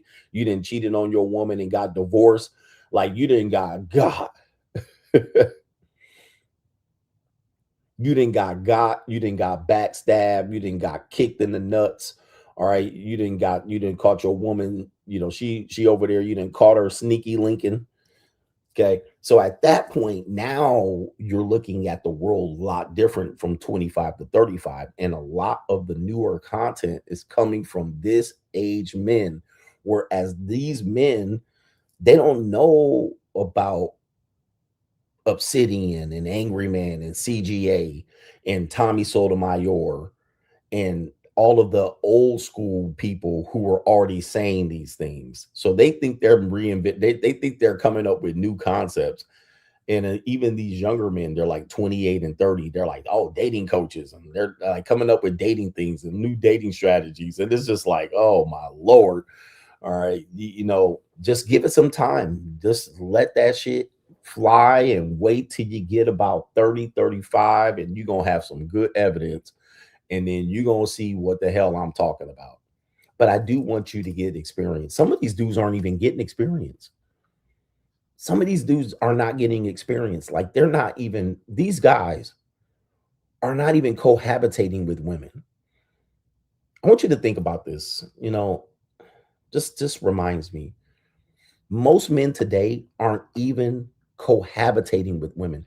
I lived with my first woman at 21, 22. Now, she was a roommate. Then I lived with 2 other roommates, female roommates. So in my early 20s, I've already lived with women. Then I moved in with my then fiance. It was 27, 26, 27. Okay. Today's men ain't even getting that experience. None. You're getting none. So you all got theory all the way up until 35. You don't got no reality of this. And then forget about relationships. Y'all just getting situationships and hooking up casually, barely getting any long-term relationships before 30. Not even. So dudes are beyond 30 talking about cold approaching and shit. Like, dude, I was in the trenches. Nigga, I already procreated by 30. already had kids and was living in a marital house and shit and try to play house at 30. These niggas still live at their mama's house and they didn't even move out their mama's house. These niggas don't even know what the hell going on. This one nigga got a first girlfriend at 35. Like, people are really starting off slow. But anyway, enough about that before I go off. So Akademiks is 34. Like, he's just out here. These men, mid-30s, just out here doing nothing. And they're not even getting no experience at all. So they coming up with everything's a theory to them. And they can't even get out the blocks. They can't even get behind the blocks. They talk about first date, who should pay. I'm like, oh my God. Oh my God. Here we go right here. We have an OnlyFans girl, a model. Her name is Mackenzie. I'm not going to promote her here. But apparently, we're going to see, apparently she has a boyfriend now. Okay, she's a former OF model, or possibly, here we go right here, an OF model. She says, you can see her here. There's her boyfriend and they're showing teeth. Apparently, she turned her life over to the Lord. And she has this to say about how her career went and why she turned her life over to the Lord. This is my explanation as to why I quit OnlyFans. I don't want to quit social media because I feel like I can use my platform for really good and continue to use it. I've been off of OnlyFans for about a month now, and I'm sure people are probably, well, you guys are curious as to know why. This is, so I turned 18, you know, still having all my followers. And I started an OnlyFans. I think a lot of people were waiting for it and expecting it, which I think is very weird. It's very predatory looking back, and I see the patterns today in society, the same thing that happened to me, happening to a lot of girls. I was so impressionable. I didn't know what I was doing, and just letting him in, confessing my sins and accepting Jesus into my heart and into my life. When I was saved in that moment, like I said, I had a supernatural peace come over me. Okay, let me stop right here. You guys pretty much know where you're going here. But as you can see here, you know, I talked about these younger men today aren't even getting real relationship experience. Now, here's where you're also going to hear a CGA-ism. Okay, I said years ago that a lot of these young men are not going to have a choice when it comes down to dating attractive women, especially if these attractive women have profiles on the internet, social media. They're going to be dating former mahi-mahi, former JUCOs, former OnlyFans girls, former strippers. That's if you want a beautiful woman. Like, you want a beautiful woman, like a beautiful, cute girl, and she in her mid-20s, there's highly likely a chance she's been a sex worker. Okay, in some industry, form, or fashion, because they're all monetized at that level. And that's where men are going to have a problem. You're going to almost have to deal with that. That's going to be in her past somewhere. Now, she might show up with the good girl rebrand, or she might show up with church, right? But if you take a look at this young man, she's a good looking girl, right? She's good and he looks good and she looks like a good girl. She has the three-quarter coat length coat. All right. I can't even say it every time I mess it up. She's not showing cleavage in the picture. She looks like a nice young lady. She looks like the girl next door. But these women, as she said, we're going to be tempted. She said, I was 16. I had 1 million supporters on my platform, in terms of, I must have been TikTok or Instagram. And then she said it was the natural progression was to push me into OnlyFans, right? So I did it, but then it was weird because and predatory, and these men took advantage of me.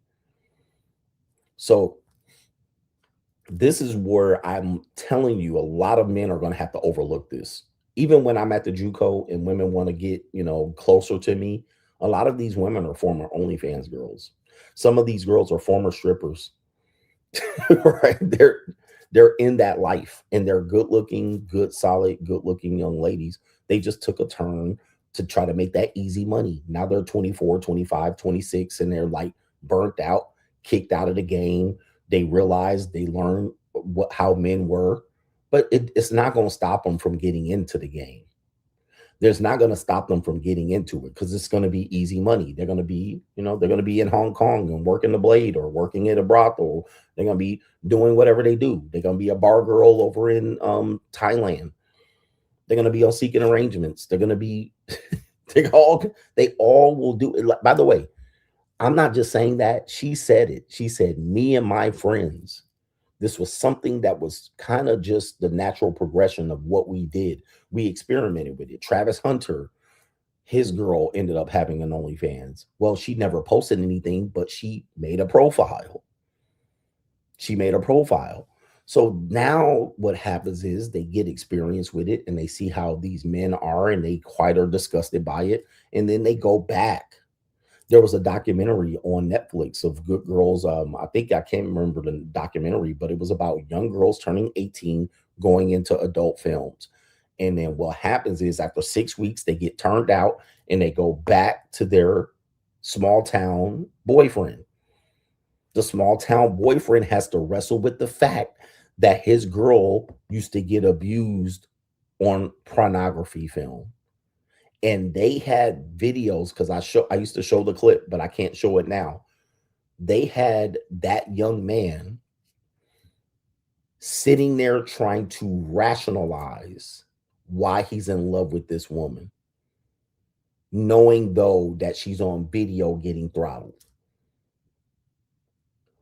Most men, young men at that age, don't have anyone to talk them off that ledge. Number one. Nobody's going to talk sense. Number two, if any women are around, they're going to tell him, don't worry about all that's in her past. Then he going to be under punani control because she going to love bomb him with pussy better than any pussy he can get on the marketplace. So he's going to be stuck taking that deal. Now, what I know is these women eventually go back into that. And this is why I say monetized dating isn't just you participating in it, is you being aware. These women end up going back into that industry in some way because once a woman's monetized, she's always monetized. She cannot be unmonetized. It's hard for her to go from that to Golden Corral and then just be a waitress. So what she'll do is she'll do that. She'll monetize herself. She'll go to Golden Corral or go turn her life over to the Lord.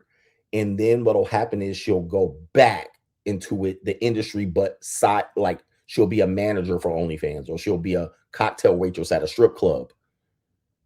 She won't strip anymore, but she'll be a cocktail waitress. You see what I'm saying? Like she'll go back into it. And then even as a cocktail waitress at the strip club, she's still getting offers to get dudes to monetize her. They'll still invite her to the hotel. They'll still, invite to be her sugar baby. So sugar baby is another way to get back into it. So I know OnlyFans girls that did OnlyFans girls, they got slutted out and now they're sugar babies. And then they'll eventually will it down and right. And so then you're in a relationship with her and you'll see her dip out of it and you'll be like, oh, good, she's out of it. And she'll dip her toe right back into it because once they're monetized and experience fast money, they can never make money slowly. Yeah, there'll be a bartender all at the Coyote Ugly, and she'll have to dance on the stage. And they'll be like, you're such a good dancer. They don't realize when she was 19, she was a stripper. You dance so well. What did you take, ballet classes? Nope, she was a stripper when she was 19. But now she's 27, and now she looks cool up there dancing. And you're like, you look so confident up there. They don't realize less than 10 years ago, she was on a fucking pole. Right? But nobody will even believe it if she told them. She will never tell them. This is why I'm trying to educate you guys on this. You have to look out for this. You have to look out for this. You will not see it coming. You're going to be blindsided. And what'll happen is she'll love bomb you with so much pussy that you won't even know it. You'll be like, all right, I'll just take the deal. Okay. And she'll be like, I'm a Christian. I'm going to turn my life over to the Lord. She'll say the right things. And now you're cooked. All right. We got the main event coming up here, because we got to wrap this shit up. Let me get to these super chats. It's an evil world we live in. Ooh-wee. Shout out to Curtis. He says, as of February 11th, I'm officially no longer paying for box, aka no longer paying for child support.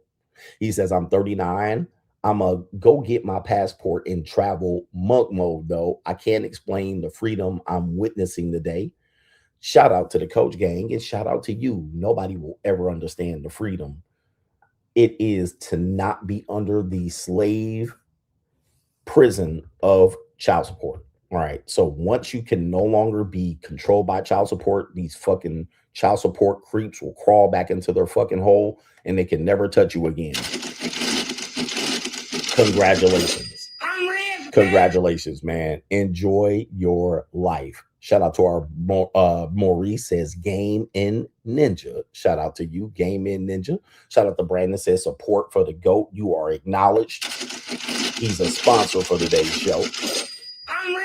Shout out to Catfish says my sniggling fees are overdue. Thank you, man, for that support. Yeah, Donnie Yee says the public reputation of incels is that they typically have minimal sex and subscribe to OF. In actuality, that's the life of a trad con Christian husband. Yep, for sure. And I told you that well before it was statistically proven, because I was married. What I know about married men is married men, they have severe porn addictions.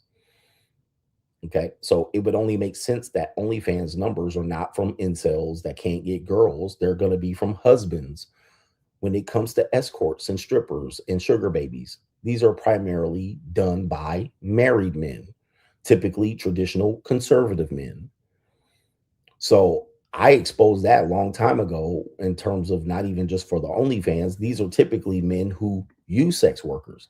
And historically, that's why sex workers exist. Not for men who were single. It were for men who were in relationships and were married. And because they have to have that outlet. It's hard for them to just go and become excited with their wife. These men are human beings. They got to be able to look at other women and touch other women and feel other women. You even seen Anton Daniels. I'm a Christian first. End up supposedly with a light skin, thick, big country booty, big country titty ass black woman.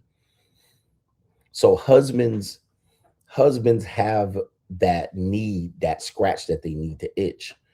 And they have that desire to have connections with women. You'll even find that these men won't even have sex with these women. They'll just pay them, and they'll pay high prices for these women, or just access to talk to a young woman. And they got to keep it discreet. And yes, and plus they have the money. You know, young dudes ain't got no money to go splurge on no damn OnlyFans or no hookers, right? They be like, what? Hell no. All right, if it ain't cheap, they ain't got the money to do it. But husbands do have the money, and they know how to hide the money on a little credit card over here. And here's another thing about husbands. You know, the wife is pregnant. She's moody. She's on her period. He gonna have to go get some pussy. He's gonna have to go get it.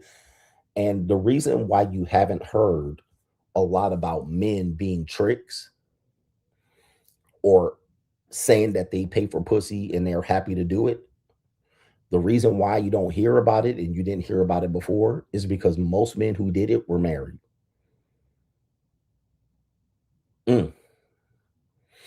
Most men who did it were married. So they can't come out and be like, yeah, I'll pay. So now you have a revolution of single men staying single longer. And they're going into it going, oh, what's the point? I'll just go ahead and pay. So now you have them openly admitting it, when before discretion was important, because these men had families.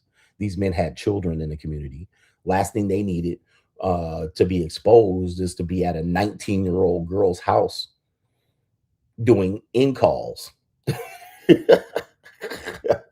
All right. And then he's 35, 40, 45. Why is he with a 19, 20-year-old? He's a pedophile. He must have some problems. Now you can openly be out here talking about, I'm with a 21-year-old tonight. And people just going to have to deal with it, especially if you're a single man. All right. Yeah, Sherrone Moore is an example. He had a 22, 23-year-old girl's house. All right. But, you know, he could have used some prostitutes. Shout out to Donnie E. The reputation of the incel gets really put out. Man, incels can't get nothing. They typically are ill-equipped to get anything. Shout out to Key himself, says the guy I introduced to the JUCO quit the JUCO to marry a nurse who was about 5'2" and 200 pounds. Yep, there's the elephant noise right there. American men can't be freed because they hate freedom. I don't think you guys know what happens to these American men. You guys, American men are held hostage by morality and religion. American men are held hostage by morality and women. I'm sorry, and religion.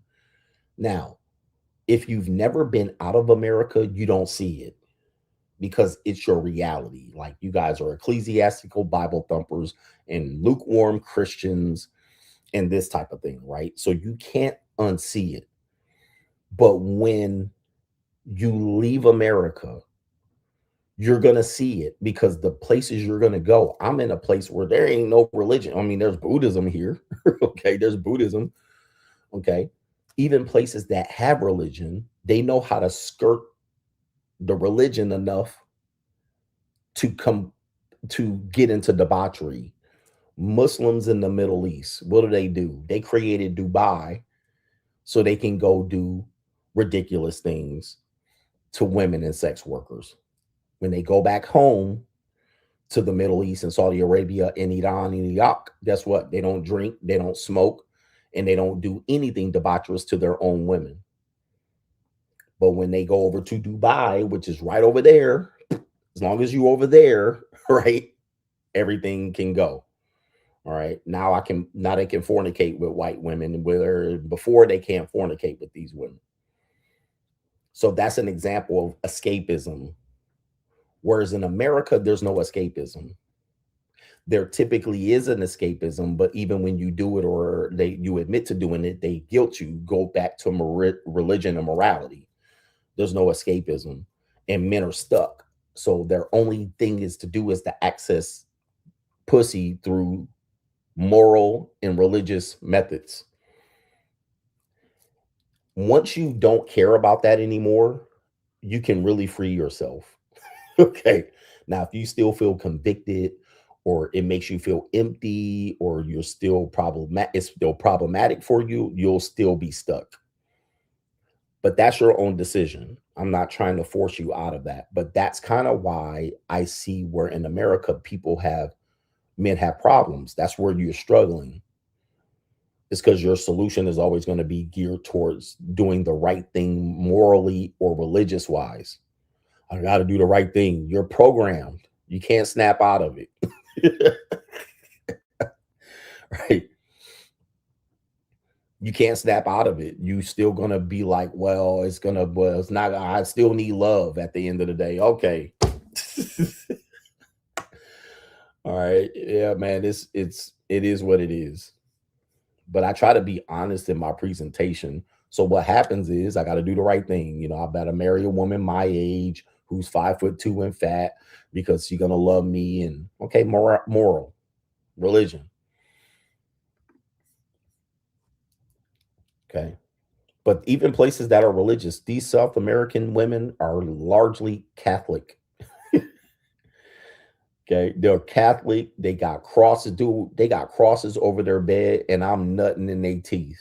All right. One right in my face, and her chin pressed against the wall with a Catholic cross right there. I don't think they really care about what the Lord thinks.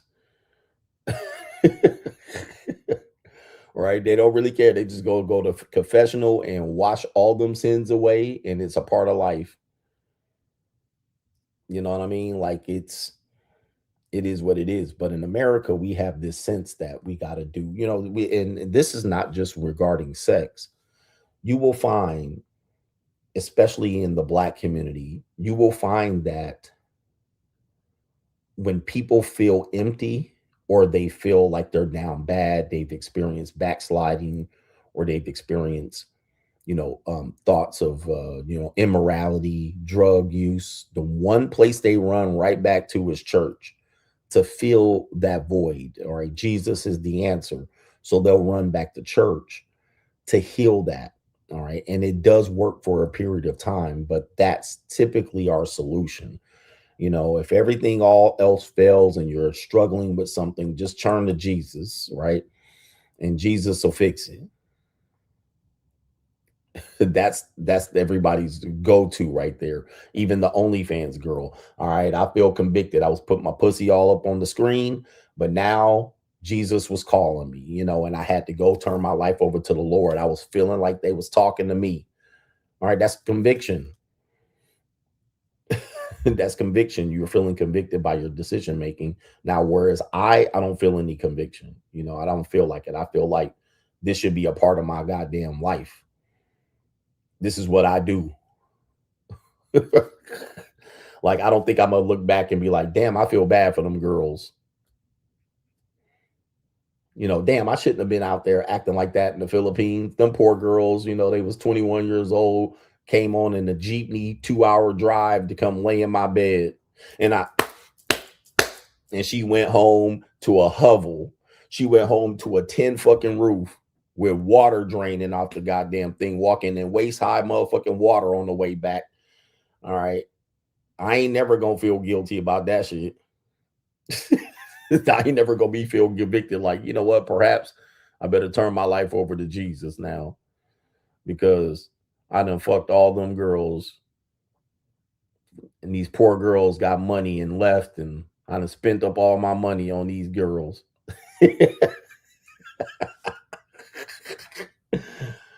I don't have that type of conviction because I've been in part of the church already. So I know they doing the same thing in the damn church. So I don't give a damn. Pastor doing the same thing to the 19-year-old girls too. All right. So if pastor getting some and Deacon Clap Cheeks getting some pussy, I'm getting some too. Don't leave me out of that.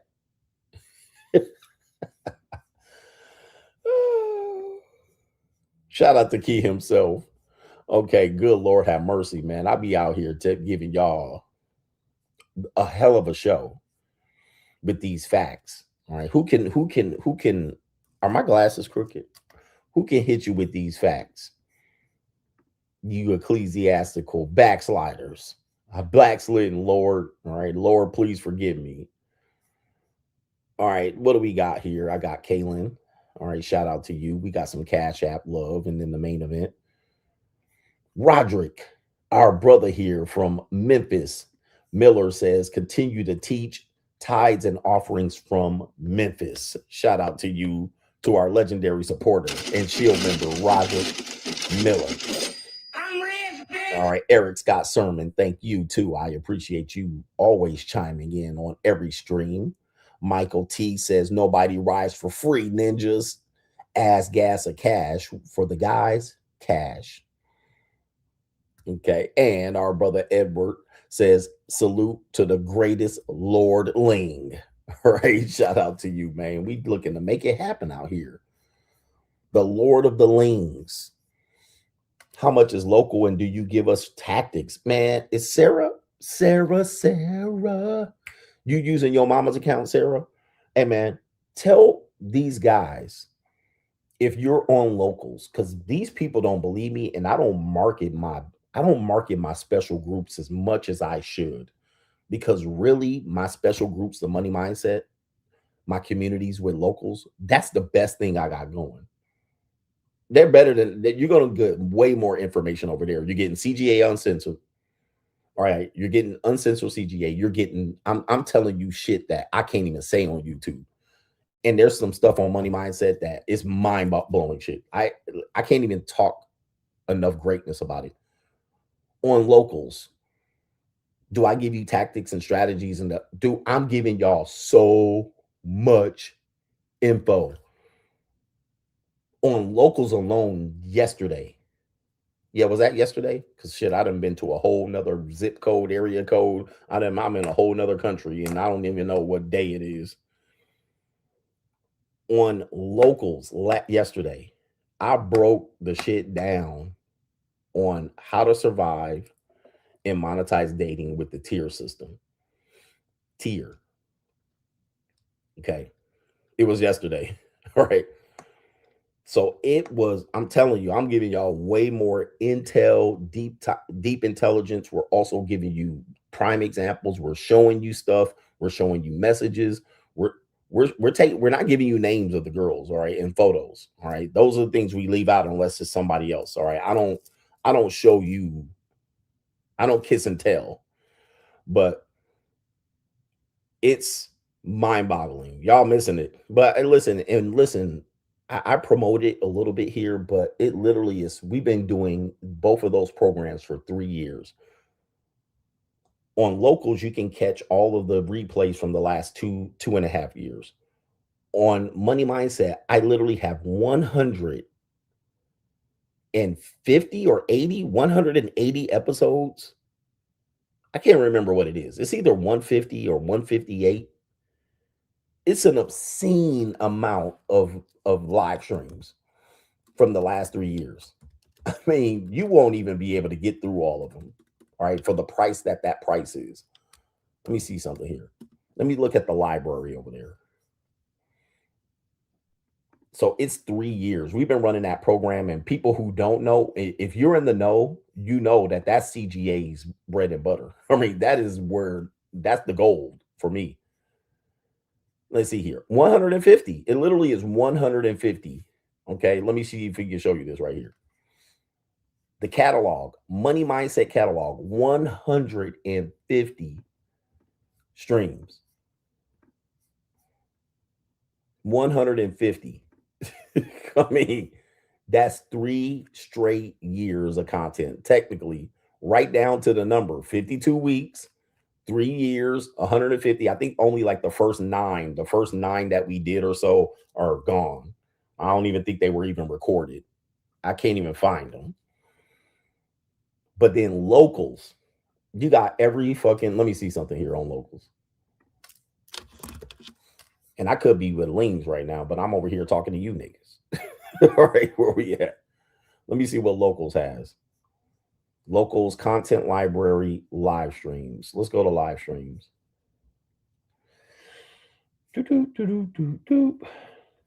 Yeah, man. Let me see if I can go to last. The first live stream on locals is 2021. That's crazy. 2021. It's 2026 right now. Look. First live stream, November 2021. Really 2023. 2023, because there was 2 in 2021. I don't know what happened there. But the Junior College Super Bowl, 2023. Literally over 3 years of content. 3 years. All right. And people are not like, they're like, what is this local shit? What is this JUCO shit? What is Money Mindset? We literally are 3 years in. It's like almost over 3 years. And it really is where it's at with what we're doing. It's where it's at. So anyway, like I said, you're never going to catch up. You're never going to catch up. And when you have that little bit of money that you plunk down, you get access to all of that. Somebody said, I sent you a PayPal. That must be Martin Muhammad. Let's see here.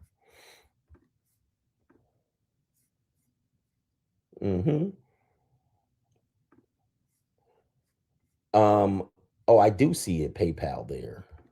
It's Eagle Eyes. It wasn't Martin Muhammad. He's like, it wasn't me, coach. Eagle Eyes. I just had Aline tell me she's going to get her hymen sewn back up when she finished having fun with me, and then she'll get married. I'm telling you, bro, once you hear and unsee that, what some of the tragic things we see and hear from women, you know, one of the negatives of the dark side, because we tell you the pros and cons, the negatives of the dark side is once you go to the dark side, you'll never see women the same ever again. Ever again. Doesn't mean you won't fall for the okie doke. Doesn't mean you won't fall in love. But the shit that you're going to see, you'll never forget it. Okay, so this is where you have to really figure out if you want to be on the dark side. If you want to see the best in women, don't come to the dark side. Stay over there on the light. But you're going to see and hear them do things that are going to make you really question what the fuck's going on. You're going to be like, oh my Lord. Okay. Somebody said, I never hear them negatives. You're not on locals. See, the people that say that, you speak about the positives, but you never speak about the negatives, you're not on locals. Because we spend a great amount of time talking about what can go wrong, how you can get finessed, how you can lose all your money, how you can fall in love with a fucking whore or a hooker or a goddamn skeezer. We talk about the negatives all the time to a point. I'm like, we talk about negatives too much on locals. I have to go in there because you'll come into locals and you'll be like, well, why are we doing this? Right? Because the whole show would be like, nigga, watch out for this and watch out for that. And you got to watch this, right? Then you'll be like, why are we even doing this?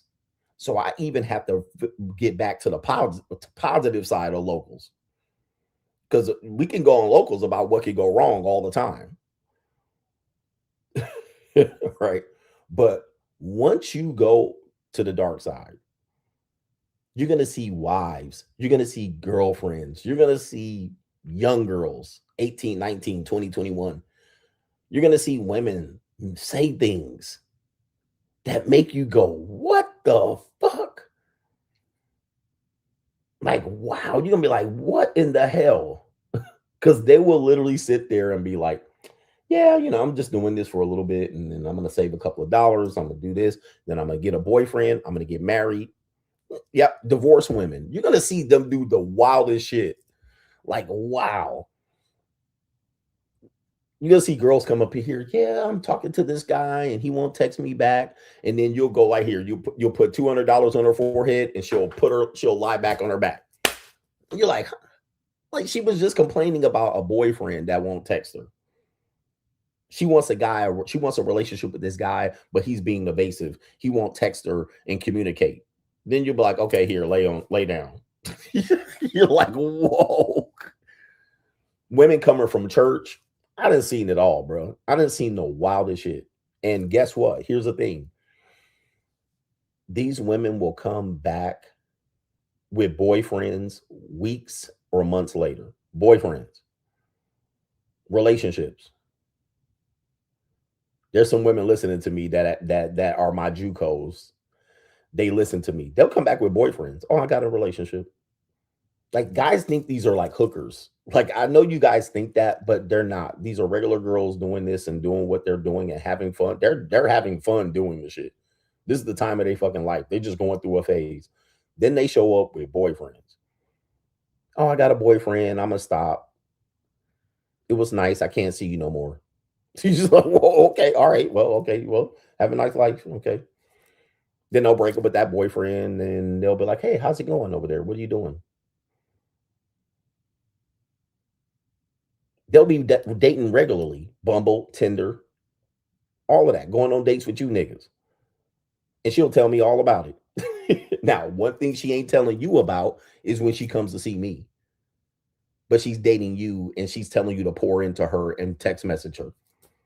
Text message her, pour into me, meet me. And she complained about what you niggas ain't doing and you bum ass niggas.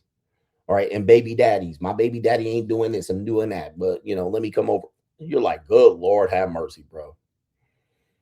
It's just unbelievable. So anyway, enough about that. It is just a fucked up time. Shout out to our brother Kalen says, were you ever a butt guy yourself? If so, when did you grow out of that? Our fascination with the feminine derriere, even if it's fake, is amazing, yet disappointing sometimes. Yes, it's good to feel on, but her face won't matter. Her face wouldn't matter too. I'm a face guy. Although I like women, I like butt, but it don't have to be this big, ridiculous butt that y'all niggas be liking. Y'all be liking ridiculous butt, like, oh, and then I see her, oh, look at that. And I look and I be like, nigga, what? That's too much. That's too much ass. Like that. And I've seen women in various forms of undress. I know what shit looks like without the clothes. So I'm like, yeah, that's gonna be sloppy, dude. That's gonna be way too sloppy. Like, I don't even think you got the meat to get up in there. There's nothing you can do.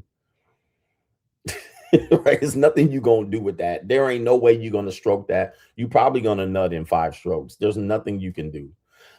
Anyway, but I've been seeing way too many women naked, so I'm not really impressed. All right, I kind of like a fit butt. All right, but to be out here just with a woman with a excessively large ass, I don't get it. All right, it's like that's too much booty. All right, for me, I sweat a lot. The ladies that be with me, they know I sweat a lot. Last thing I need to do is be with a hefty ass woman in the bed. All right, we are both gonna be sweating. Shout out to our brother here. It is Miles, the rich Miles says, shout out to CGA and the locals group. Yesterday's show was on the 4 levels of the JUCO and how to smoothly slot them where they belong was incredible content. Time to boss up in 2026 and go get it, guys. Go get it. All right. I talked about the 4 tiers, how to slot them in and basically use what she wants from you. Use that against her. All right, by giving her a little bit, this is what I'll give you here. I'll give you this, but take a little bit away. All right, mind-boggling shit. And you can use it in regular dating too. Black Suburban Dad Review. I'm overseas 3 times a year, and it makes it hard to come back and be with American women. I get disgusted so easy and look for reasons to dismiss them. The femininity is night and day. Yeah, I know the passport bros have been trying to tell you this, and they're true, even though people will say, though, those women don't like you either. Well, women don't like you, nigga. It don't matter. It don't matter. They like you for what you do. Okay, so some women will give you access over here. They really don't like you. They just like what you provide, and you get them out of survival mode. You're not gonna really get a woman to just like you like that. Well, if a woman really likes you, she'll do what? Struggle with you? Not for long, nigga. Not for long. She'll do it for a little while, and then she'll wake the fuck up. She'll need something to eat. So this is again where men don't have experience. You're telling me about what a woman will do if she really likes you. Okay, for how long? How long you talking about? A couple months, a couple weeks, years? So you're telling me she really likes you and she'll put up with you doing nothing for years? That's not true. That's not. I'm gonna tell you right now, gentlemen, that line is what I call that bullshit normie line. That's a bullshit normie line. Well, if a woman really likes you, she'll do X, Y, and Z. How long are we talking about her doing this? And then put that in the grand scheme of put that in the grand scheme of things regarding your life. Okay, is she going to do that for 40 years? No. 20? No. 10? No. 4? No. We're talking about short term. Okay, she really likes you. She'll put up with you doing nothing for a period of time that will not even matter in your grand scheme of your fucking life. Then when the relationship is over, what now? You're going to have to find another woman to like you for you to put up nothing. All right, it doesn't make sense to an experienced person. You're talking to an experienced person. If she really likes you, she'll pay for your shit. For how long are we talking about? Forever?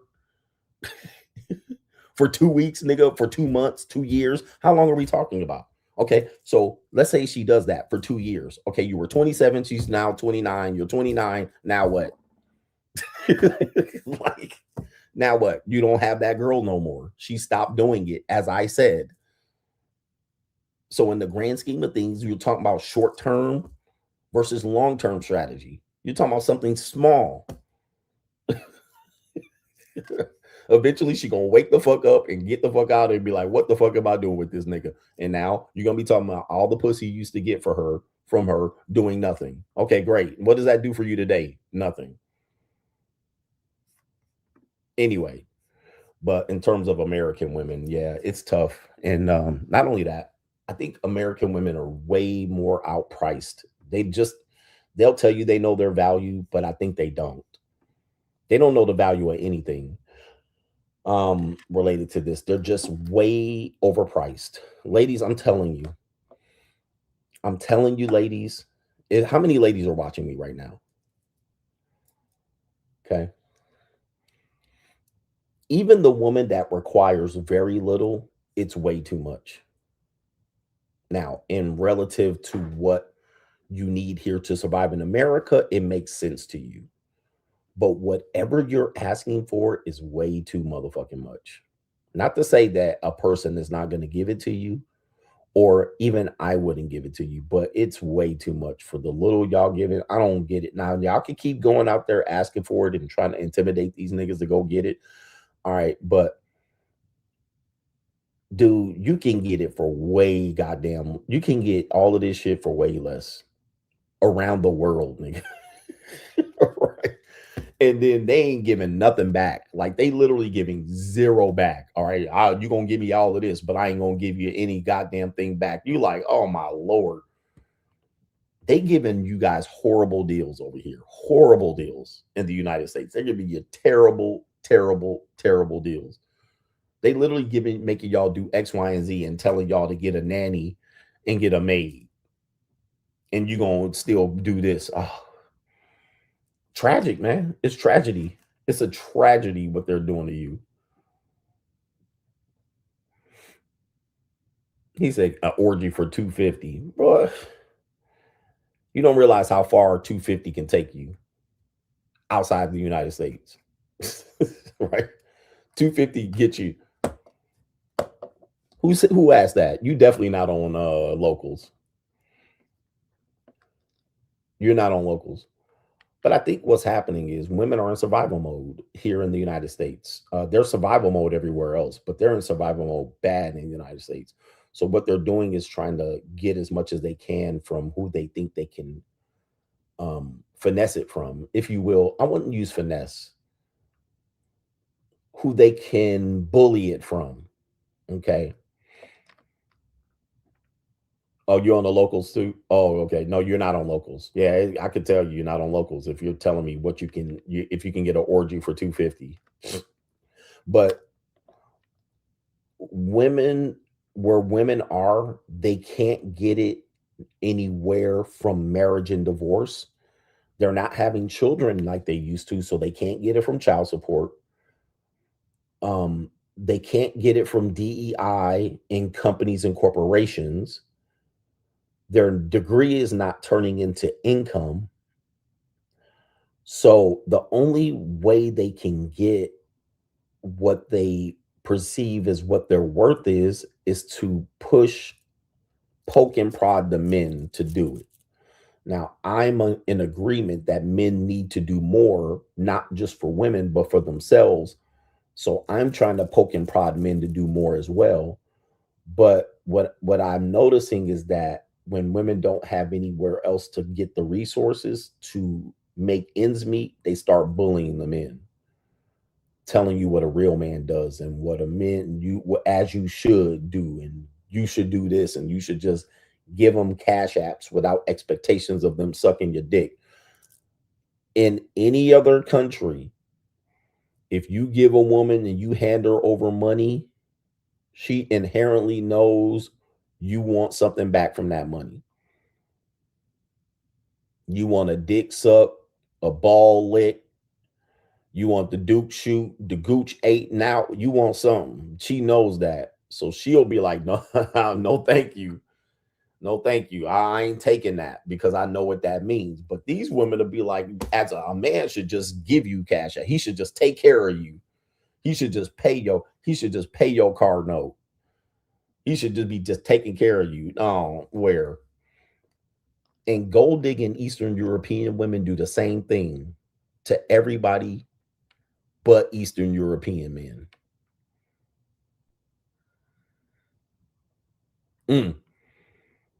Because them Eastern European gold, you know how many Eastern European women did I fucking date?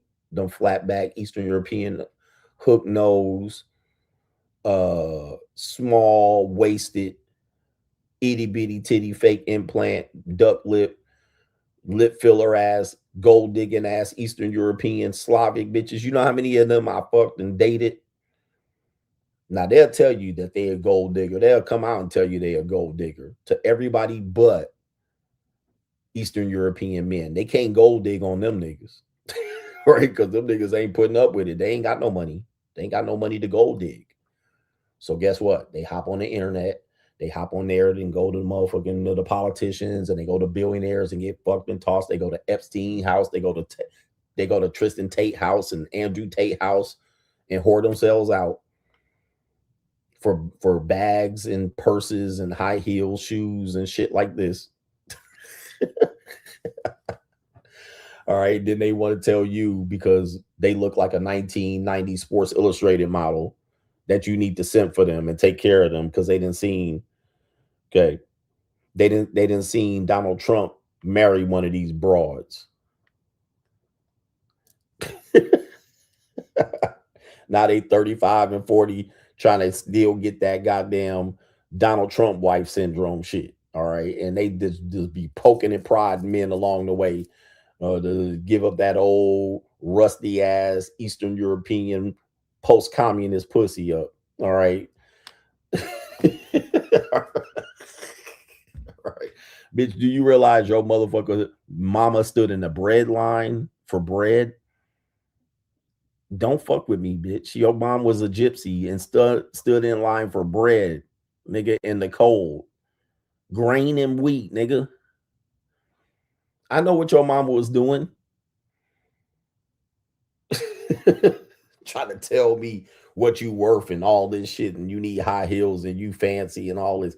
I know your mama was wearing the fucking gypsy scarf with the shit tied down here waiting for bread in 1986.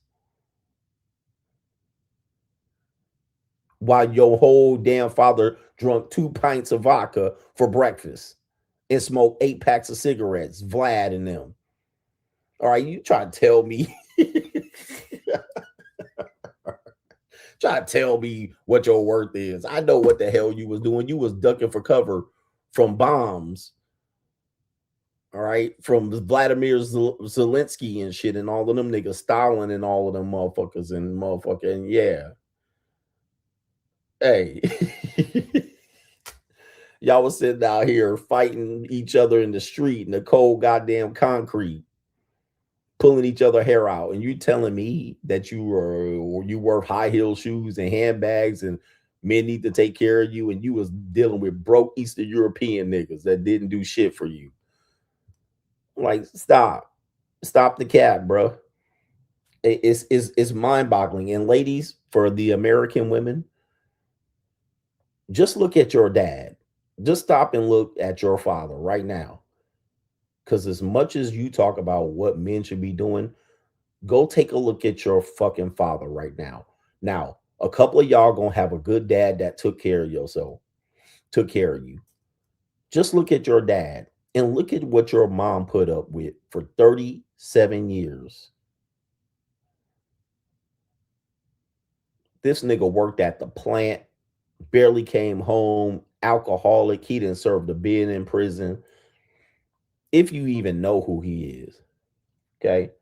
Bird-chested, scrawny ass dad. Don't know if he coming or going. This nigga hair looking like George Jefferson. All right, stop the cap about what men should be doing for you. They should just be giving you shit for no reason.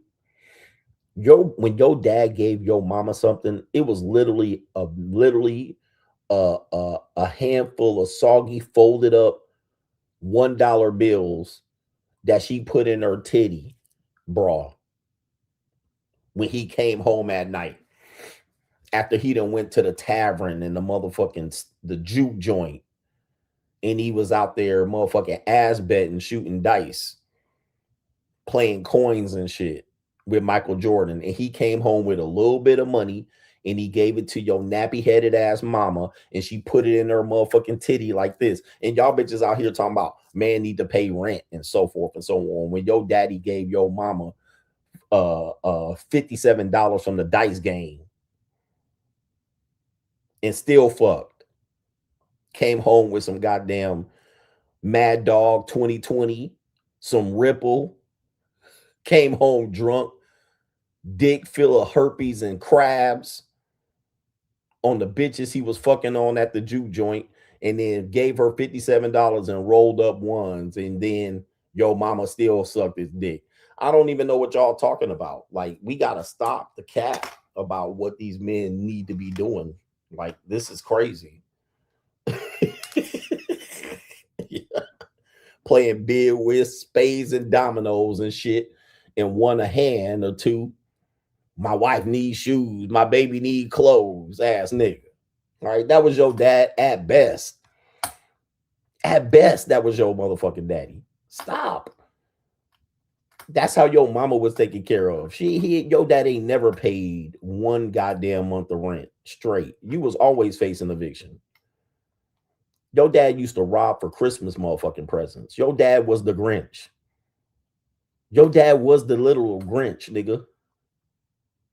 When they wrote the movie The Grinch, it was about your black ass daddy robbing the goddamn neighbors for their Christmas gifts and giving it to your black ass. All right, I don't want to hear none of you niggas talk about me. Anyway, let me get to these goddamn main events. Fuck all y'all. Here he is.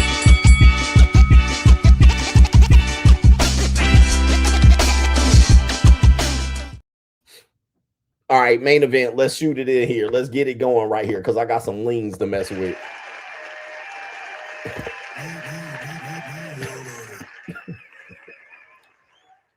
Okay, we got the main event in here. By the way, I know a man like that, so that story is funny as fuck. All right, anyway, we got the main event here. Dak Prescott calls off his wedding for a odd reason right here, weeks before the wedding. Is this a good move or a bad move? Dak Prescott, you guys know, for you don't know, those that don't know, he is the quarterback for the Dallas Cowboys. This is a prestigious position. I don't know if you guys know historically. If you're the quarterback of the Dallas Cowboys, you literally are like, you can just write your own name. You print your own money. All right. Historically, the Dallas Cowboy quarterback is a high prestigious position. Okay. Roger Staubach. Okay. Danny White. You even have the Troy Aikman, Tony Romo. Even when they don't do well, they still go down in history as a known entity. Like, you're the face of a major franchise, probably the most wealthiest franchise in history. So you are the man. Even if you suck, you the man. Yeah, a pitcher for the Yankees. You're a point guard for the Celtics. Like, you're gonna go down in history. You're the small forward for the Lakers. You're gonna go down in history as one of the top quarterbacks or most well-known quarterbacks ever. But guess what he got? He got a gordita. All right. Him got a gordita.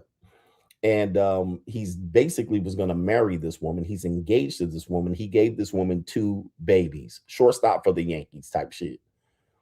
Okay. He gave this woman 2 babies. Now, apparently, according to news media outlets, I didn't follow it, they were planning to wed in this next couple of weeks. And what they did have is a bachelorette party, but they did it simultaneously, ecclesiastically. Okay, so they did it together. Apparently, they took all the boys and the girls, and they had a same-day bachelorette party on a yacht. Now, what happened was, according to these news outlets, is that Dak Prescott's fiance made an interesting social media post before the wedding was called off. Okay, so they've been silent since this incident, so we don't really know what happened. We're just going to speculate and guess. But her post pretty much said this on Instagram.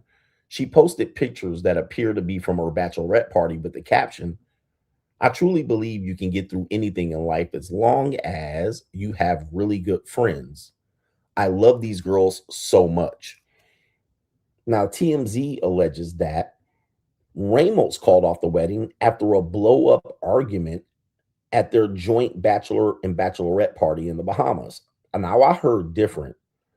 I've heard that Dak Prescott called it off, but according to TMZ, they said Ramos All right, Mexicans, let me get it right. All right, let me get it right. Michelle Velez Ramos Rodriguez. All right, I got it right. The Mexicans going to be on my damn head if I don't pronounce it right. I got a roll of R's and shit. All right. Hector Menendez, Hernandez, Ramondes, Rodriguez. All right, I got to get it right for the motherfuckers, all right? Or they going to be mad. I got to pronounce their shit right. All right, here we go. Sada. It's not Sarah. It's Sada. Sada Ramondes, Menendez, and shit like this. All right, so anyway. Sarah and Dak Prescott had a rocky relationship behind the scenes for months before the wedding was called off. Prescott and Ramos has 2 daughters together, and they named the daughters, but I'm not going to name the minors here. I don't name the minors. All right. Okay. And it says Dak is entering in this 11th year as a Cowboy quarterback here. All right. That's pretty good. But let's go ahead and give you this particular breakdown right here. Oh, hold on for a second. Where did it go? Did I close it? Okay, here it is right here. So we have here now another outlet reporting on this. And I don't even know if this is the case, but we're going to break it down. Dak and fiance reportedly called their wedding off after massive prenup standoff. Okay, so they're blaming the prenup. And I don't know if this is authentic. Maybe Dak Prescott, if you're watching the show, or Mrs. Ramos, you can let me know.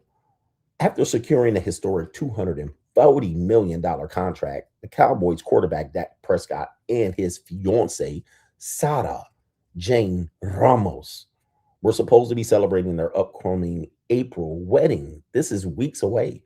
The rumor is that Dak spent the last few months pushing hard for a rock-solid prenup to protect his bag, and she flat out refused to sign it.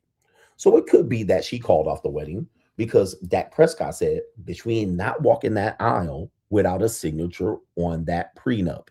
Now, this is a good move, but it's not an all the way good move because depending on this case, now that you got her weeks away from the wedding, you also have her at a bachelorette party. If this is indeed the reason why, she could have gone ahead and signed the prenup and then said you signed under duress.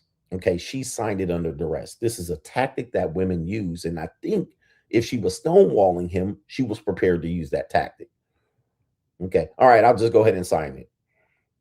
He might have known that weeks upon the wedding that if she would have signed it, it still would have been under duress. So let's just call it off.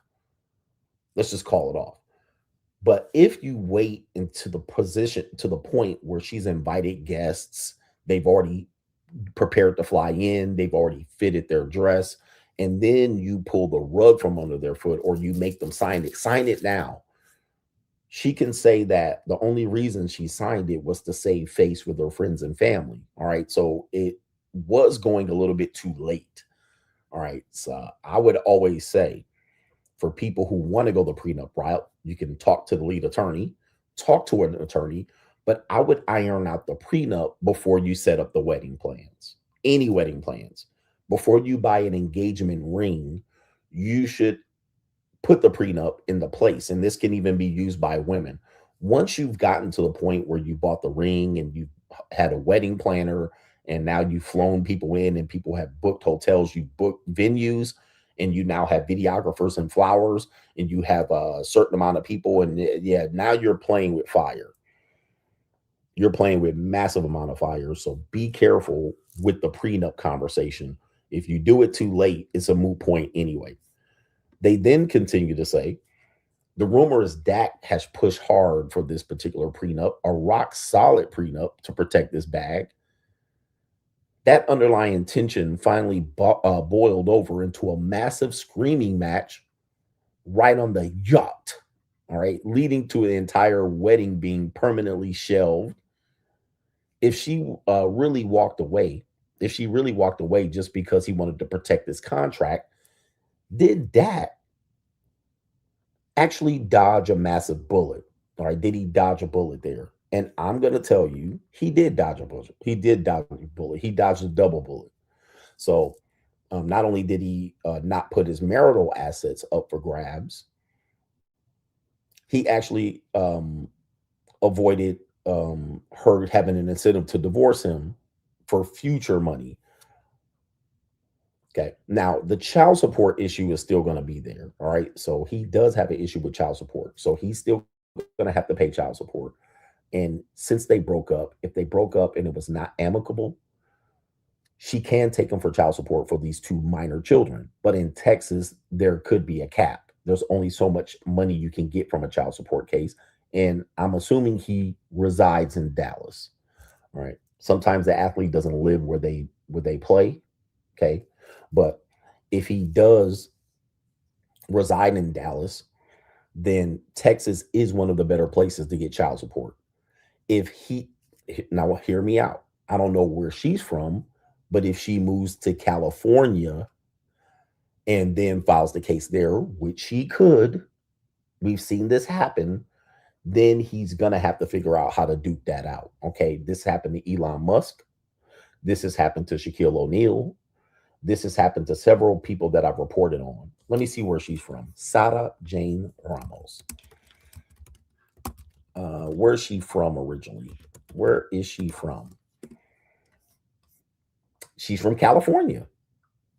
She's from Los Angeles, as far as I know, which could be problematic. See, here's the problem. Oh, well, this one says she grew up in Tampa Bay. Okay, we got it all over the place. All right, this one says Tampa Bay. So she's from Florida. All right, she's from all over the place. I got Tampa Bay. She graduated from Florida State. Okay. All right, we'll put this up on the screen just so you can see it. All right, one thing told me Los Angeles, but now I got Florida. Okay, now here's where I think where people are going to say, well, she can't just up and leave and file it. Well, I think she can. All right, no, but someone say call ICE, because there's no way that he's going to be able to fulfill any parenting time. Okay. There's no way there's no way that he can fulfill any parenting time. And because he's the quarterback for the Cowboys, he has way too many obligations, too much practice, team meetings, road trips, road ass. All right. He's not going to be able to do 10% parenting time. So he's going to pretty much put those 2 kids with Sarah Jane Ramos. When he retires, he can pick up additional playing time, but I don't think he's going to be able to fulfill any parenting time. Therefore, she can say, I'm better suited living in another place. Okay. Which she probably would make that move first. She probably will make that move first. I'm going to make the move, then I'm going to file. All right. And that's probably where she's getting some information. Somebody said the off season. Yeah, I mean, you can get the off season, but even in the off season, I'm pretty sure he doesn't want to be 50-50 dad in the off season, or that there's no possible way he's going to make up that time in the off season. He'll probably make up some time, but let's just say he gets the kids for the summer or the whatever the off season is. He's going to be a dad. He ain't going to be out here knocking down ass. He ain't going to be out here just, ecclesiastically dating and doing draft parties or whatever he's doing. You know what quarterbacks do? They really don't have an off season, to be honest with you. I mean, you're a quarterback. You're watching film all year long. You're doing interviews and playing in the Pro Bowl. All right, so they have children here. Here we go right here. They have 2 children. There they is right there. And let's take a look at this woman here. She's not a bad looking woman, but this to me shows me that I ain't doing too bad out here in the dating marketplace. Okay, because goodness, I mean, she's solid, but she not a home run. He must have really loved her. But yeah, I mean, you can do pretty decent out here and be a celebrity. It says she recently quit Instagram. Okay. But yeah, somebody's saying he can hire a nanny. These are all things that you don't realize do take up a high demand in your time. When you're the quarterback of the Dallas Cowboys, there's no way you can be distracted by anything. All right. That includes being a father. I know people are going to be pissed at me for this one. You don't have time to play Mr. Mom and get the kids dressed. You're the Dallas Cowboy quarterback.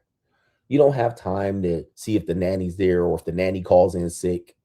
This is right. You're not going to do that just to save a couple of dollars in child support. You're not going to do that. You'll just pay the child support and you'll be like, all right, that headache is not mine until I have to deal with it. He's not going to sit at home and miss team meetings in the off season when they're doing OTRs. Is it OTAs? OTAs? And he's going to be like, my nanny didn't show up. I'm going to be late. It's like, you're going to have a live-in fucking nanny, but what if she catches the flu? All right, he's going to have his mom move in. These are way too many obligations for the Dallas Cowboy quarterback. He got to be available at the drop of a hat for all things at all times. He can't be running around here doing custody to cut down child support. There's no way. All right, I know people think that he could do this and he could just hire somebody that could do this. Well, he just keep her with the mom. All right, because it's going to be an expense no matter what. Remember, all men pay. All right, all men pay. Yeah, he ain't taking the kids. Oh, it's the off season. Let me take them to the dentist. By the way, Tom Brady proved this as well. All right, Tom Brady proved this as well because that was the reason why his wife ended up fucking the karate instructor, because Tom Brady retires and he taking the kids to school. He's like, nah, I'm going back to play football. I'm not going to be here while you fucking the personal trainer and I'm taking the kids, dropping them off to school. Okay. So that's the problem dudes are having with this. They're trying to figure out how to fight this in court. For Dak, he just going to pay the money.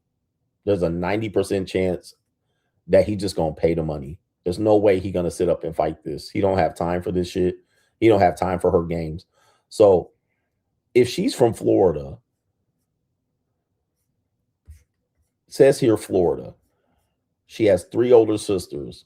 She going back to Florida. Okay. She going back to Florida. What's the child support in Florida? It's not what it is in Texas.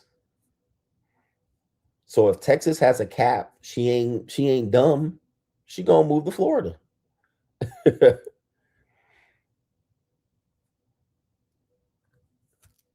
And then she gonna get the Florida child support. Now, the Florida child support is going to be much bigger because we know that a lot of women move from other areas to get child support from Tyreek Hill in Florida. All right. Now, he was in Florida, but a lot of those women were not in Florida. They picked up and moved to Florida from Kansas City. All right. And they went and got that Florida child support based on his earnings. And another thing related to this is that while sometimes, depending on what municipality you're in, your money, like Dak Prescott has a certain income. His income is related to his ability to play. As long as he stays healthy and doesn't get cut, he's guaranteed the money. But the money only starts to be community property upon marriage. If he made money before that, that is not community property. So his income as of today with the marriage would only matter if they got married. His income after the marriage, that's the community property, in which I'm going to assume he might get another contract. I don't know. I'm not a Dallas Cowboy. I don't follow them very much. I don't know if they have another quarterback they're dealing with here. If he has another good year, they're going to have to sign him to another good contract.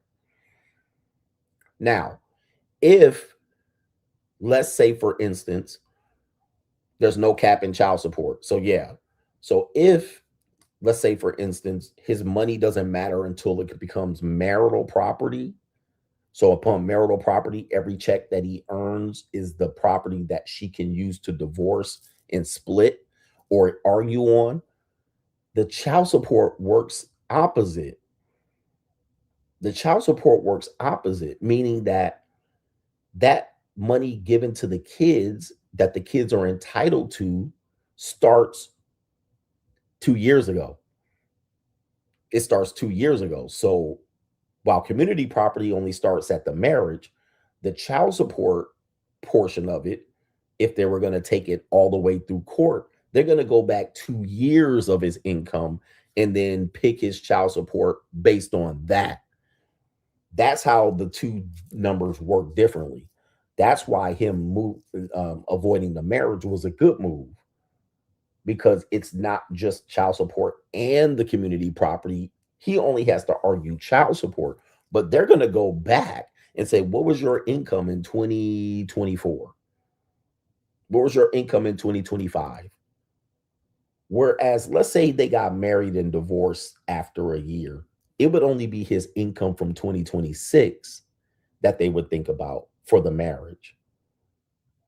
Okay. So that's the difference between this one. And I think the only thing that he has to worry about is that if she moves to Florida, if she stays in Texas, this is the best case scenario for him, and he won. He took a dub. Okay. And I think for him, more athletes are realizing that these issues are going to be big, because women will turn on you no matter how good they were before the marriage. And now you're arguing finances. Now we're seeing women talk about not getting married now and how marriage benefits men. We're seeing more women talk about this. But in terms of $1 million athlete like Dak Prescott, to be making $200 million over 4 or 5 years, that's not including what he previously made. That doesn't include what he's going to make in the future. And that also doesn't include his endorsements. I would be willing to bet that he was be able to pull in $500 million in his entire career. I'd be willing to bet that he's somewhat close to that. Maybe a little bit shy of that, 440 million, 400 million. Okay. That doesn't mean he took that home, but also divorce and child support is pre-tax, right? So child support is based on gross income, not net income. So there's a lot related to that. All right. Also, when you get a divorce and the alimony judgment, they don't take into consideration what you paid in taxes. All right. They don't care about that. They don't care about your net income. They want to know what you earned. And that's how you end up screwed in this situation. So I applaud Dak Prescott if he pulled back on this one because of the prenup. For her, I want to see what her next legal move is, because she literally can move to another state, especially if she has the majority custody and he doesn't plan on fighting for it. Now he's at her will for her to pick whatever state. And if she picks California, if she just so happens to pick California, and I know people are saying, well, she won't. We don't know that. We do not know that. She has a major incentive to pick California. If she picks California, he gonna be up shit's creek. Okay. Ask Elon Musk. Ask Shaquille O'Neal. Shaquille O'Neal's wife did that. All right. Shaquille O'Neal's wife initially did that, and she won because Shaquille O'Neal was like, I ain't got time to raise kids. I'm gonna be out here fucking and tricking and supporting these sugar babies. But she literally could just pick California and be like, I live here now. I work here. I'm a model, Instagram model. I got endorsements. I got whatever it is. She wants to be an actress. Yeah, Anthony Edwards' baby mama. She just up and picked up and moved to California and filed the case there. And now you got to fight the case from there. You have to move jurisdictions, which is now, again, like I said, if you're the Dallas Cowboy quarterback, you don't have time for this little petty shit. You don't have time for it.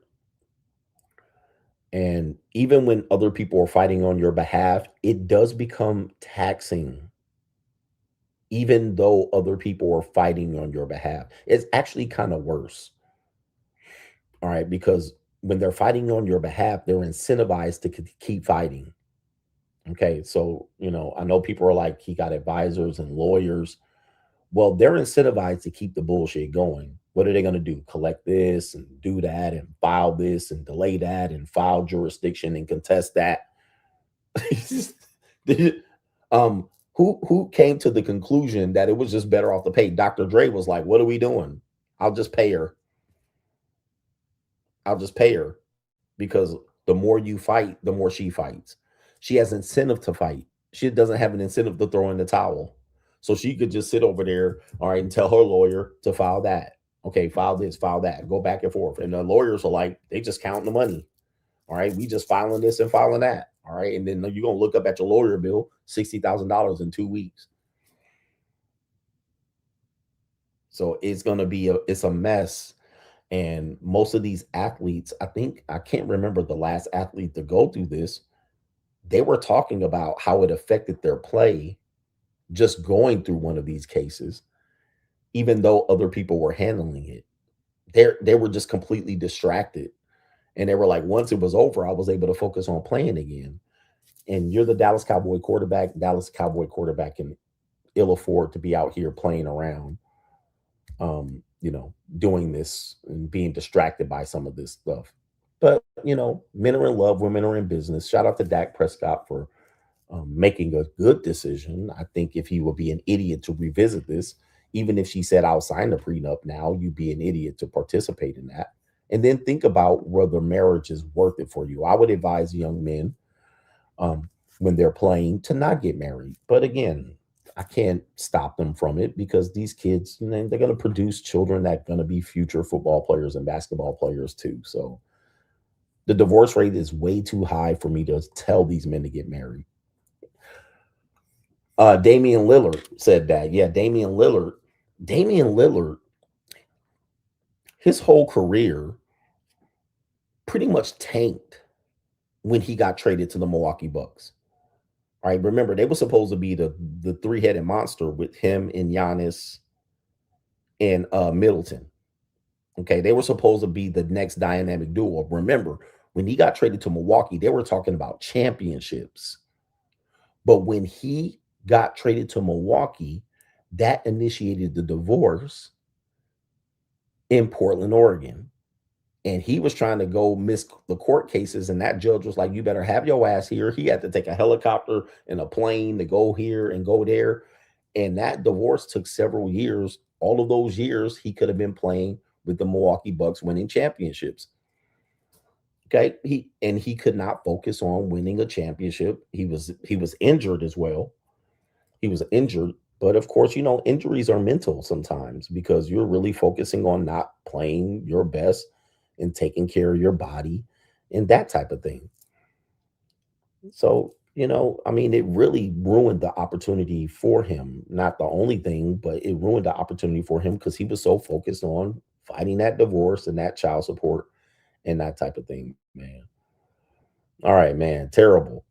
Is he back in Portland? But it's kind of over for him now. He's not the same player. He's not the same player now. But they were supposed to win the championship. Remember when I was doing CGA Sports, everybody was saying Milwaukee gonna win the championship. I was like, oh Lord. Shout out to No Government Name Coach. Would it be better for him to file and put him on child support in Texas before she moves? That would be something he could do. He could actually preempt it by filing and putting himself on child support. Yeah, that'd be a good move for him to do. I think so. I don't know. I'm not advising him on that one, but that way, then the case is started there. And if she does move, he can say, I've already started the case in Texas. Right? That could be a very smart move. All right. Travis says, Coach never lies. She was in business and hoping he was in love. All right. Women don't love y'all, man. I'm here to tell y'all, women do not love you at all. And I'm not saying this is bad. They love what you do. They love the way you make them feel. The best way you can find out if a woman loves you, because a woman will tell you, I love you. I love everything about you. I love your stinking ass socks and drawers. Stop paying attention to her. And she will move the fuck on. That love will end like that. It's gone. And rightly so. I'm not saying that's wrong, but yeah. Or do the opposite. Pour into her. Tell her she the best goddamn thing since sliced bread.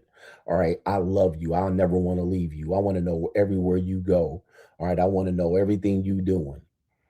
You the love of my life. You the apple of my eye. You the sunshine of my life. Tell her when she leaves, she want to know where you going. I want to be there with you. I want to go everywhere you go. She gone. She be like, I ain't got no time for this shit. What they do want, they see you as a means to an end on every single relationship. They see you as a means to an end, whether it's financial or whether it's to make her feel like she deserves to be filled. It's all based on her. It's not based on you. It's based on what you do, how you react to her, what you do for her, how you make her feel. Any of those change, the relationship is over. It's over. This should be a well-known thing, and no man or woman should deny this. This is undeniable. I practiced this. I've seen this. Actually practice it for jokes and shits and giggles. A woman will be like, you're the best, and I got this, and you that, you that. All right, stop returning her fucking text messages. She'll be gone and sucking another man's dick immediately. She'll be in another man's inbox. She'll be talking and praying for another man. Like, women today are cold than they used to be. And the reason why, and let me tell you, you can come to an international place and you will find that women are slightly different. Because let's say in the Philippines is like dating in the 80s and 90s. Okay. Because they're in survival mode. The average Filipina doesn't make more than $400 a month. All right. And that's if she got a job. All right. If she don't got a job, she up shit's creek. So they're in survival mode, meaning that when they attach to you, if you abandon them or make them feel not needed, they lose. So they're going to do everything they can to hold on to you. They can't lose you. They used to call it getting sprung, or the bitch would be digmatized. It's hard to get them digmatized now. It's hard to get them sprung because they just move on. They be hurt for about a minute. They'll dust themselves off. They might cry. They might get one good goddamn cry in. They'll look at an Instagram post.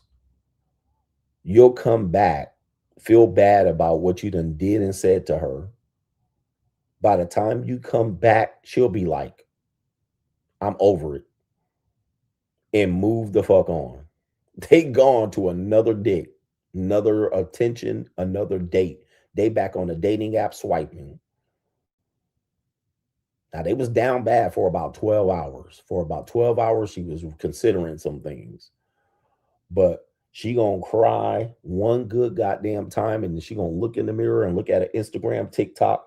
Bitch, why you crying? And she gonna snap out of it. She gonna be over it, swiping. Jerking another man's dick. On another date. You give a woman 2 goddamn days of space, she on a date. All right. And I'm talking about if you just dating her and you like hemming and hawing and she about you. She'd be like, I really want to make it work. All right. You'd be like, and 2 goddamn days. She on a date sucking somebody else's dick. He said, go on a 2-week vacation, come back, they gone. Dude, when I travel, I literally be having women when I leave and I go on these extended trips. When I leave, I be having women back in the United States. I'm gonna wait for you, daddy. I'm gonna be good, daddy. Nigga, I'll be gone for 2 weeks, 3 weeks, 4 weeks, 5 weeks, 6 weeks. I come back, the bitches gone. They gone, bruh. You mean you done left her on E for 6 weeks? No love tank getting filled up, no touches, no messages, no soothing, no, she gone. And they be like, daddy, I'm gonna wait for you, daddy. I can't wait till you come back, daddy. Oh man, she gone. All right, I come back. I'll be like, hey, well, I got a boyfriend. I already got a little situationship. I'm pregnant already. Oh, they go, oh, okay. All right, hey, you know. All right. But before I leave, it's going to be me. I'm going to wait for you. I can't wait. I'm going to send you text messages and flicks to make your dick hard and shit, all that shit. Yeah. Nigga, you leave her any space, she gone. Nigga, call you back. Hey, we still going to meet? Oh, daddy, I done fucked around and got a boyfriend, daddy.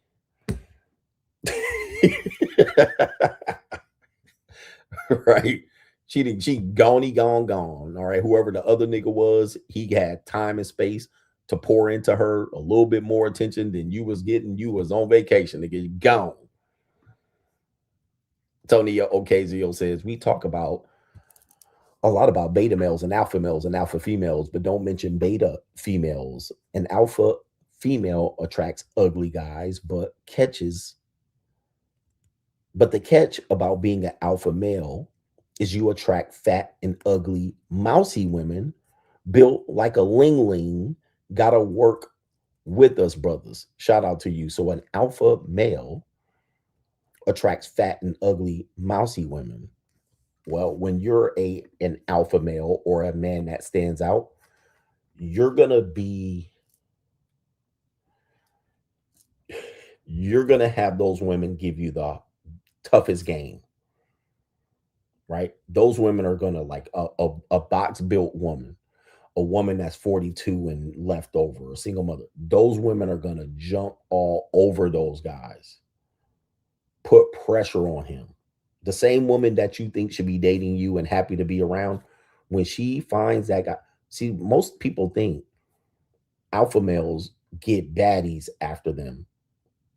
They kind of do, but no, they get pressure from slump busters and booger wolves. They get thrown pussy from 42-year-old washed up baddies, bitches that work at the DMV, box built women that look like a butterball turkey, an egg with legs. Okay. They get thrown pussy from, they get pressure. You can do whatever you want, daddy. I'll bring my friend over for a threesome, daddy. And what he gonna do? Well, okay. He ain't gonna turn it down, because the baddie chicks are like, put pressure on me, pour into me, do this and do that. But them egg with leg bitches will be coming over there, take me to the Momo, the snooty. All right, just go ahead, run through me. They be at the gym flirting, touching your arms and shit. Take me in the back right now, or in the bathroom. I'll fuck you in the back. All right, they'll do anything for them. So they gonna get pressure from slump busters and booger wolves and cockeyed and knock-knee bitches. Because them bitches like, hey, I get a chance, and they get attention. See, one thing that we don't realize is a big thing from like a big thing where these women will talk about, they got celebrities in their DMs and they maybe have some experience hanging out with a celebrity, and we know they fucked, right? But there's a power for that woman who's a nobody to see the celebrity in a light that nobody sees them in. Naked, sweating, huffing and puffing, orgasming, right? This type of thing. Whereas she got not much from it, but she saw him in a light that nobody else got. That's the same thing as a slump buster that goes after an alpha male. She gets to see him in a light, growling and grunting and passing out and, pushing and shoving. And she gets to see him in the nude. She gets to see him in a light that's a tremendous power for her. Whereas we don't see it as a power. We see her as getting used. For her, she got to bathe in his masculinity and his strength, where other women didn't. All right. And other women wanted. That's a power for her. And that's what happens. You know what I mean? If for her, she could say, man, I see him in a way none of y'all niggas know, right? Like I told you that story. That woman was like, yeah, I was with Shaquille O'Neal. And I'm like, bitch, why are you telling me that? Like, well, she was like, I was trying to tell you that you were better endowed. And I'm okay, nigga. Last thing I want to know is some 7'2" nigga fucking you. And I'm all of nigga 1.5 feet shorter than this nigga. All right, but for her, that's what it was. She got to be enthralled by this person and see him in a way that nobody else can see him. So now she can talk about it, or she can feel it, or remember it. I'm like, bitch, are you gonna remember me? Like, you ain't gonna remember me.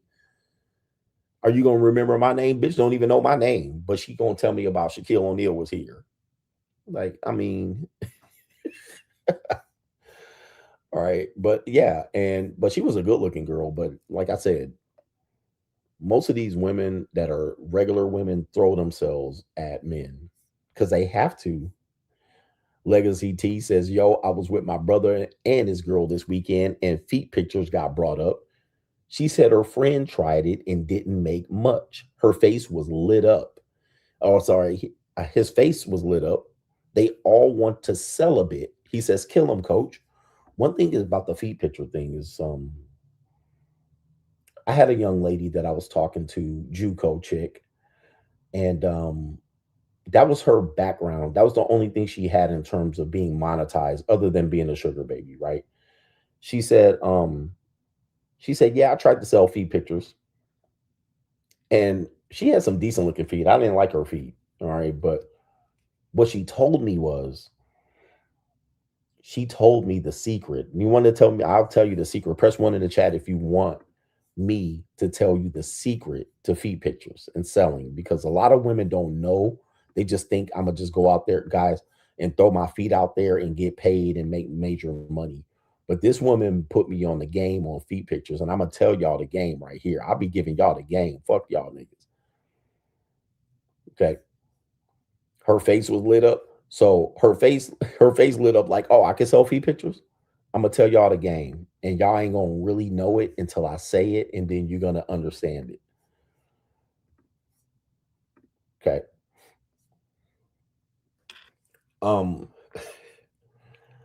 Feet pictures,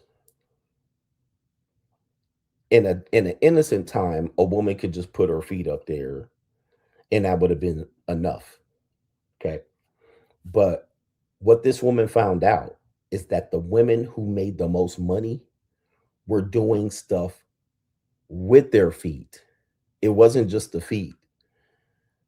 They were doing things like crazy shit. Their feet in, they would bake a cake and put their feet in the cake. They would put their feet in dog doo-doo and feces. They would do crazy things with their feet. That's what made the most money. Okay. Feet, nasty toenails, feet with nasty toenails. And they would put it and rub it in Jello. That's what was making the money. And when you think about it, most people that have a fetish like that is extreme.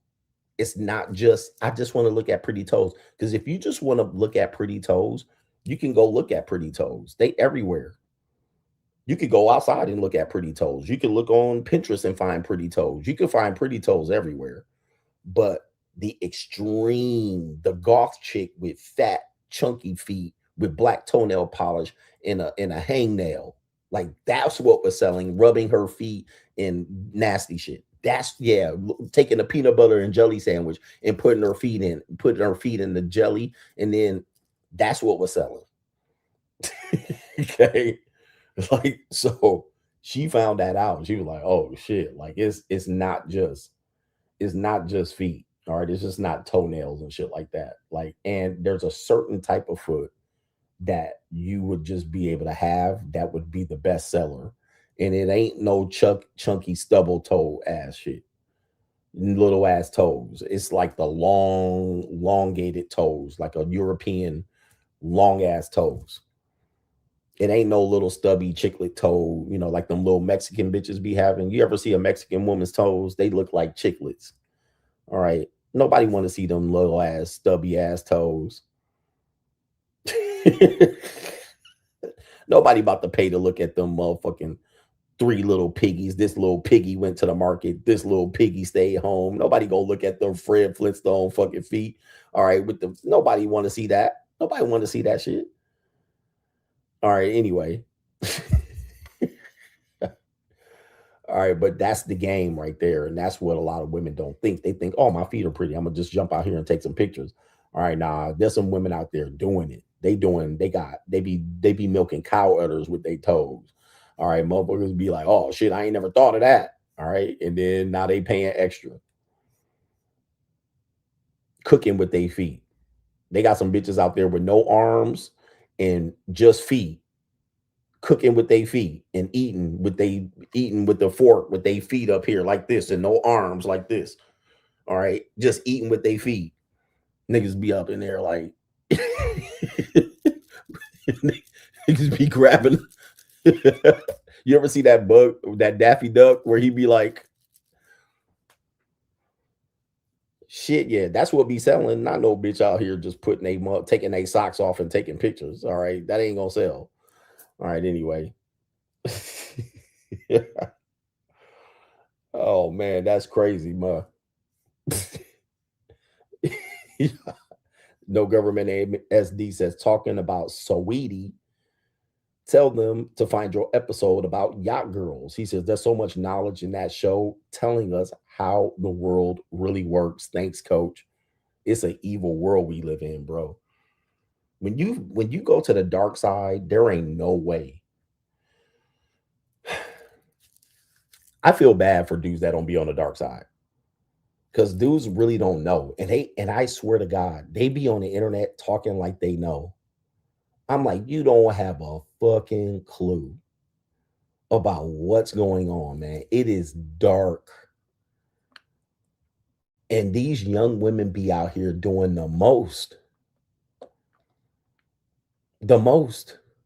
And they be having fathers and shit and family. They doing the most. Okay. You just got to be on the dark side. But dudes will be out here like, well, I don't understand why I got to pay because I can fuck good. My dick worth is good just as her pussy. I'm like, you don't have a clue of what the fuck you talking about. It don't have nothing to do with that. Has nothing to do with it. First and foremost, I was going to go see some wings tonight, but I'm here. First and foremost, if you guys think sex on the dark side is about how you guys have sex with these regular chicks, missionary, occasional back shots, okay, occasional lay on the side and stroke the pussy on the side lazily, finish up in 10 minutes. If you think that's what it's about, you're crazy. While the woman's sitting up there looking out the window, starfish, closing her eyes. This is some power sex. This is like damn near debaucherous, torturous. It's fetishy. It's a lot of demoralizing, power-driven, this type of thing. That's what it's about. So the person is not comparing a performance versus a performance. This is a power game. It's not about intimacy. It is about what I can do to you that I can't do to this normal girl. What I can do to you that I can't do to my wife. What I can do to you that I can't do to my girlfriend that goes to church. So BDSM, spanking, whooping, putting, two girls, three girls at a time. This is what it's about. Yeah, pissing on them, dooking, pissing. She pissing on you. She choking you. It has nothing to do with that. You have a performance in bed that is on par or better than hers. That's what people miss in the whole entire thing. It's about being able to discard this person after the fact with no commitment. Okay, here, you're out of here. I was able to do this to you and do this to you and get this off my chest and get this off my system and then discard you, forget about you, put you in the past. I might call you back up later. We can fake a relationship for 2 days and now I don't know you tomorrow. I can never talk to you again. This is what it's about. It's not about that you have a ability to please her. Most of the time, she might get pleased. I'm going to tell you, man, most of these girls, that's the only way they get pleased. That's the excitement. It's taboo.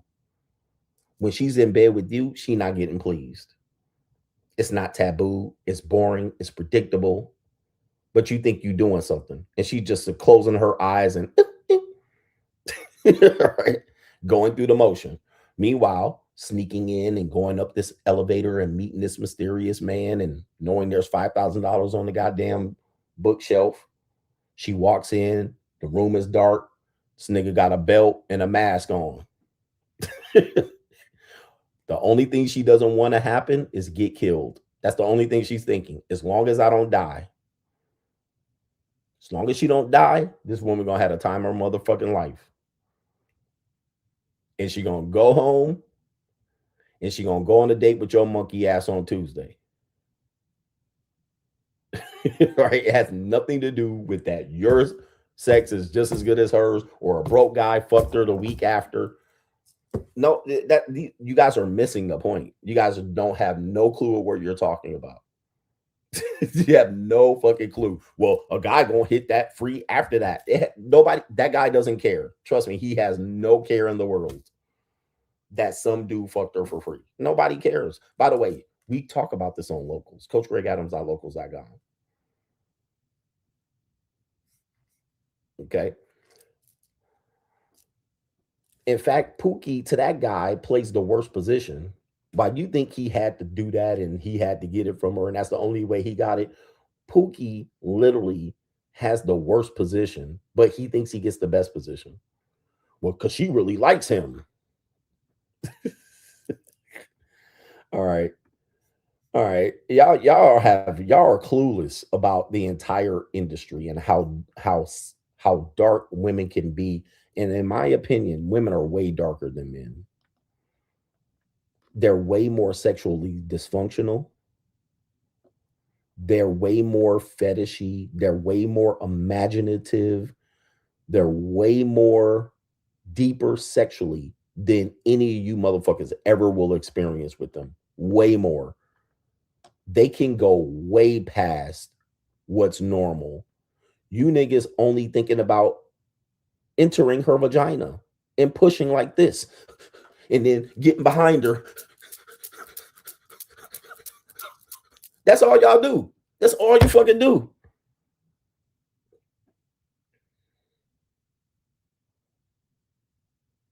And then pushing her leg up. Ooh, ooh. That's nothing to her. That's nothing. Dude, she's imagining wilder shit than that. Wilder shit. That's nothing to her. Right? She's like, and then not only that, you done it, what, 10, 15, 20 times the same way.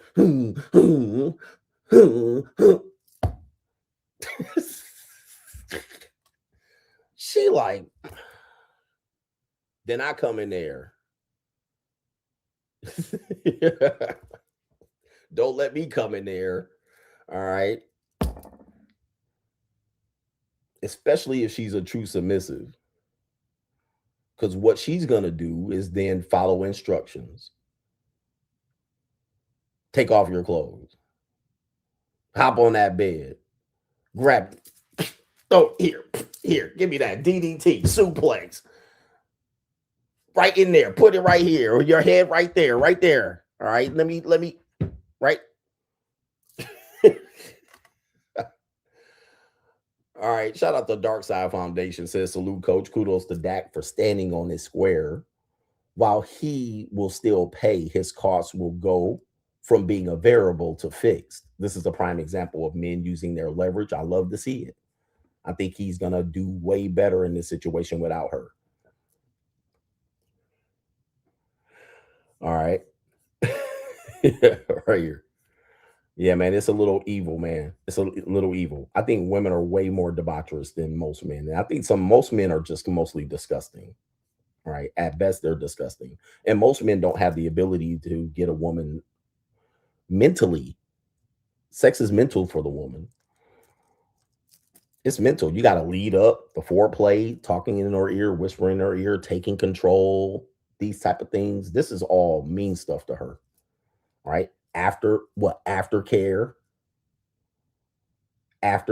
This all means stuff for her. Going multiple rounds. Some women will be like, okay, 3 or 4 rounds, 5 or 6. Nigga, you done at 1.5. And she ain't even nutty yet. She's like, most men are actually disappointing in the bed. You ain't got nothing, bro. And don't put in less than 6 or 7 minutes. You could just forget it, bro. She done with you, bro. She like, what in the world? And for the women that are saying they're not like this, if you're under 25, you need to be quiet, because women in their 40s are way 45 and up. Now, this is where I'm going to give older women their due. Women 45 and up are demons. Demons. They are dysfunctional demons. they're out of control. If they find a person that's gonna please them, they're gonna go back to that, back to that, back to that. They are demons, and that makes it fun in bed. The only thing I don't like,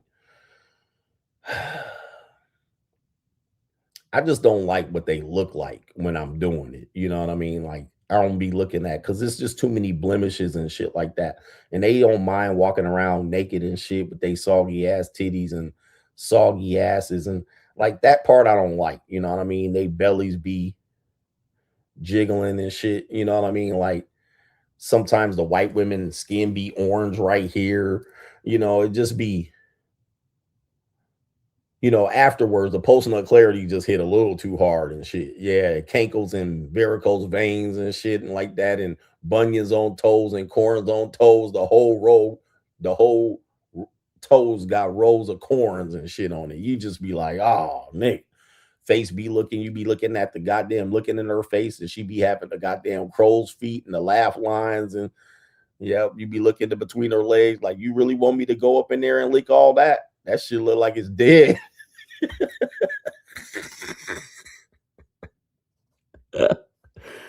You be looking at it like that shit look dead in there. That shit alive. Them lips look dead up in that mug, right? Ain't no pink on it. It's just black up in that mug.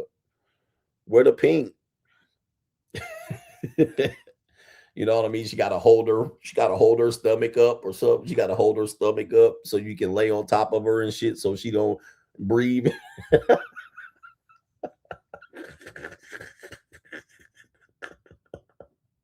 Yeah. Other than that, stretch marks all on the titty, the whole titty just be, you gotta perk it up, fluff it up a little bit.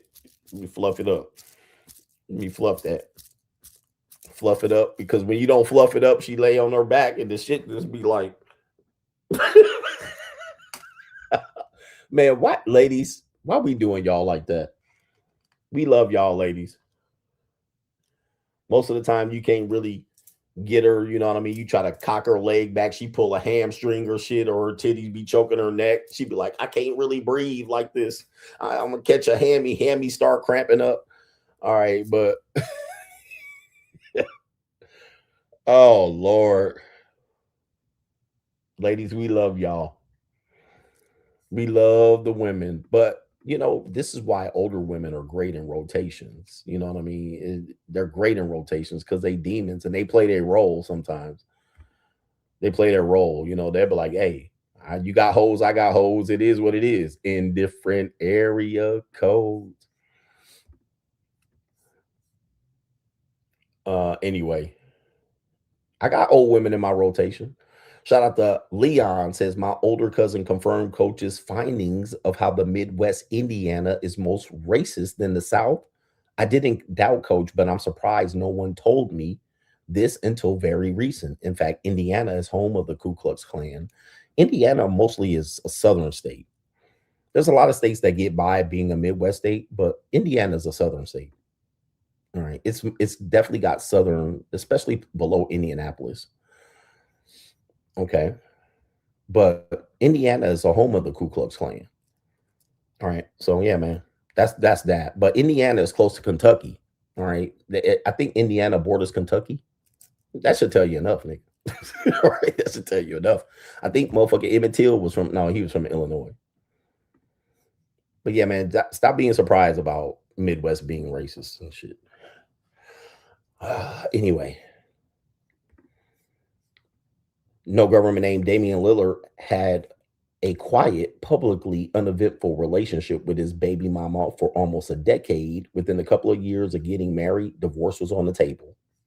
Same thing. Same thing with Dak Prescott. So the relationship was fine up until the marriage. And then the marriage happened and then divorce. So, you know, what's his name? Brad Pitt, same thing. Indiana is northern Kentucky. Yep. Right here. So most of these got hillbillies and shit. Yeah, you're right. Most of these Midwestern states are southern states, in my opinion. All right. They just were above the Mason-Dixon line at one particular point and were considered north. All right. But they were definitely the same as the motherfucking Kentucky and Missouri and shit. Same goddamn state. same people, same redneck hicks. All right, my neighbor's probably going crazy because it's 2:30 in the morning. All right, and I was going to see some leans tonight, but I ain't got no pressure. No government name says enjoy your vacation, coach. Thanks for streaming. Yes, man, I owe it to you. I don't want to leave y'all for 6 weeks without no streams out here. Ladies mad at me for calling them out for their bodies out here. That's the only thing, but them older women are demons. I'll tell you a story here because we talking. I messed with this older chick one time. She looked like a soccer mom. All right. She, you know, because I lived around white people. She was this white soccer mom chick. Met her on like a dating app. And I could tell she was hella flirtatious, but she was one of these women that didn't have a lot of pictures. So I really couldn't get a real good look at her, but I knew she was an older white woman and she had kids and shit, but she was going through a divorce. So she said, but she had like grayish hair. Like this was this around COVID or before COVID? I think it was before COVID, but she had like the gray in her hair, gray curly hair like this. I was like, that's kind of sexy. But I knew she was on demon time because I was like, hey, we should meet and let's go get this. And it was like kind of late at night and we were at Fashion Island in Newport Beach. And so I'm pulling up. I'm like, let's meet at Cheesecake Factory for a drink or something. Because I like to meet people before they come to my house. So she was like, okay, cool. We get to the Cheesecake Factory and shit. She don't order no drink. Right? She don't order nothing. She basically sitting there like, you mine tonight. Like foaming at the mouth. She's like, you mine. She's like, oh, you don't even know what you gotten into. I was like, oh, this bit. I was like, so you want to go? I think I ordered a fucking hot chocolate. I was like, you want to go? I was like, I guess we on. We pull up. She parks in my parking structure, whatnot. She pulls a backpack out of the damn car. She pulls a backpack. I'm like, you ain't spending the night. And she was like, nah, these my toys. She had a bag full of toys, bro. Like a bag. This is the first time I'm meeting her. She pulls a bag full of toys out. Man, she pull all that shit out on the bed. She was like, you got time tonight? I was like,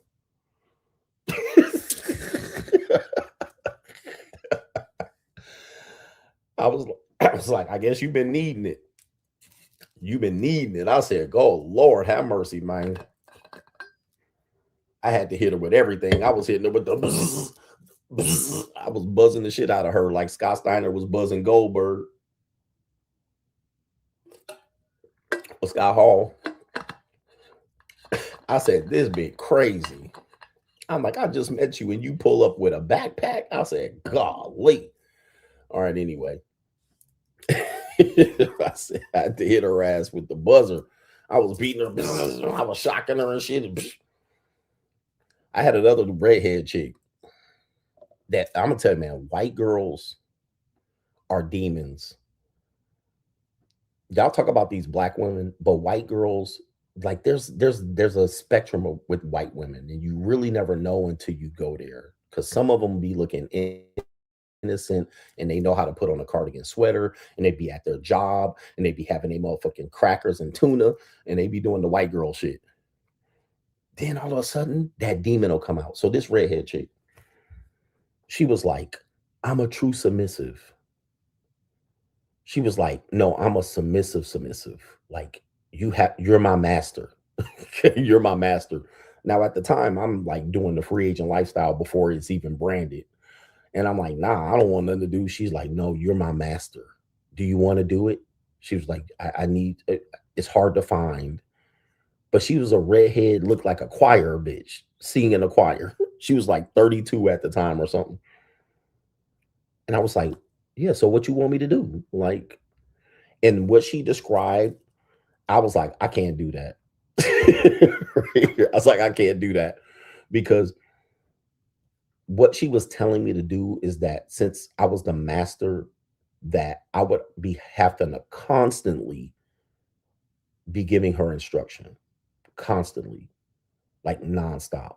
It would be constant, like texting her while she's at work, telling her to play with this and put this in there and take her vibrator in the bathroom at work while she's here. It was too much. And I was like, I can't I don't have time to be managing that shit. So that's why I balked. But she was pressing for a couple, 3 dates. She was like, 3 times I saw her. She was like, are you sure? Like, I want a dom. I need it in my life. They're hard to find and this type of shit. And I was like, I don't have time to be messaging you and at work and telling you to play with yourself and take your vibrator in the bathroom at work. And I just, he said, what's her info?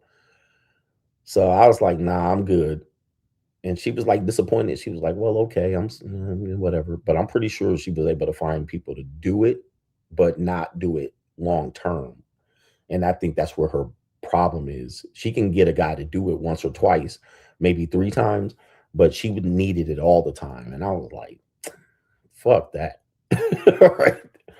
I was like, I don't even like talking or texting on the phone. So last thing I'm gonna be doing all day is worried about what you're doing and try to give you master slave. She was a true slave, submissive. And I was like, that's too much fucking work. Anyway. And she probably married some simp ass nigga. Shout out to our brother Eli. Says, what's up, CGA? This is for your JUCO fund. Shout out to you. Some Chinese woman is going to get a little bit of that tonight. David Torrance says, I'm an older guy, but I still enjoy your shows. Shout out to you. Okay. Shout out to you. Appreciate you for enjoying the show. I try to make it something. Shout out to Ray Ortiz says, talk about military chicks and what you think about them. Every military chick that I know is a whore. Okay. I have never met a military chick that wasn't a whore. Like if she goes to the military, she getting tossed in that military. There's something about a woman that wants to go to the military full of niggas. They whores, bro. There ain't a woman there's no military woman that has not been a whore. All right. That means she wants to go in there and get fucked. Every military woman I know is a massive 304. All right. Cop, same thing. Police officer, same thing. But if they went to the military, forget it. I'm talking about demonic spirit, 304. Racking up a body count first year, 25 niggas. Like, okay. They all, and then the whole military dudes that be having these orgies and sex parties, military people they are a different breed. All right. Military people, men and women, are a different breed. They have a different world that they operate in that we don't know about unless you are privy to the information. All right. The amount of affairs and cheating and divorce and paternity fraud and barrack bunnies and motherfucking them bitches marrying them in small towns in Fort Bragg, North Carolina for benefits, Air Force bitches, and oh man, it's a different shit show. I want nothing to do with military people. All right. I dated a couple of military chicks and they were massive 304s, like to the point where I was like, this dysfunctional.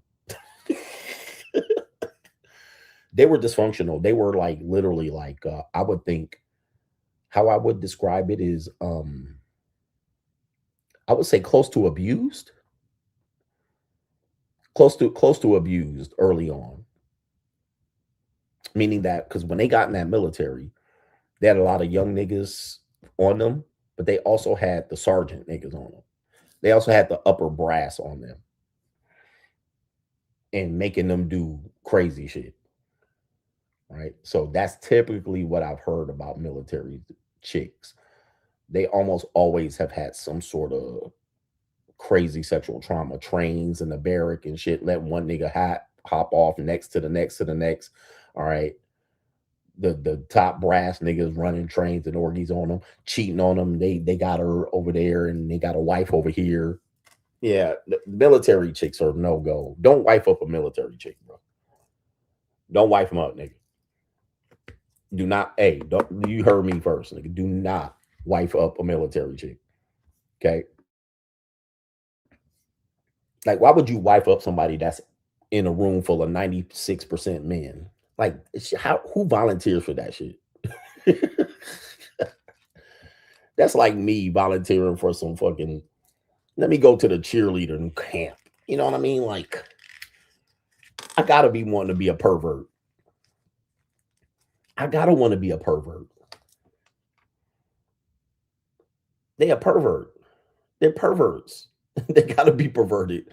Like they're thinking, and I used to coach women's basketball at college, and I would have a couple of freshmen come in and run the gauntlet.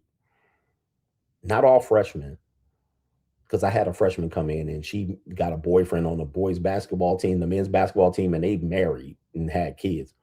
But I had a couple of freshmen come in freshman year, and these were like good kids. These were the good girls. Okay. Came in day one, ran the gauntlet, had the juniors and seniors coming in like, where you get this girl?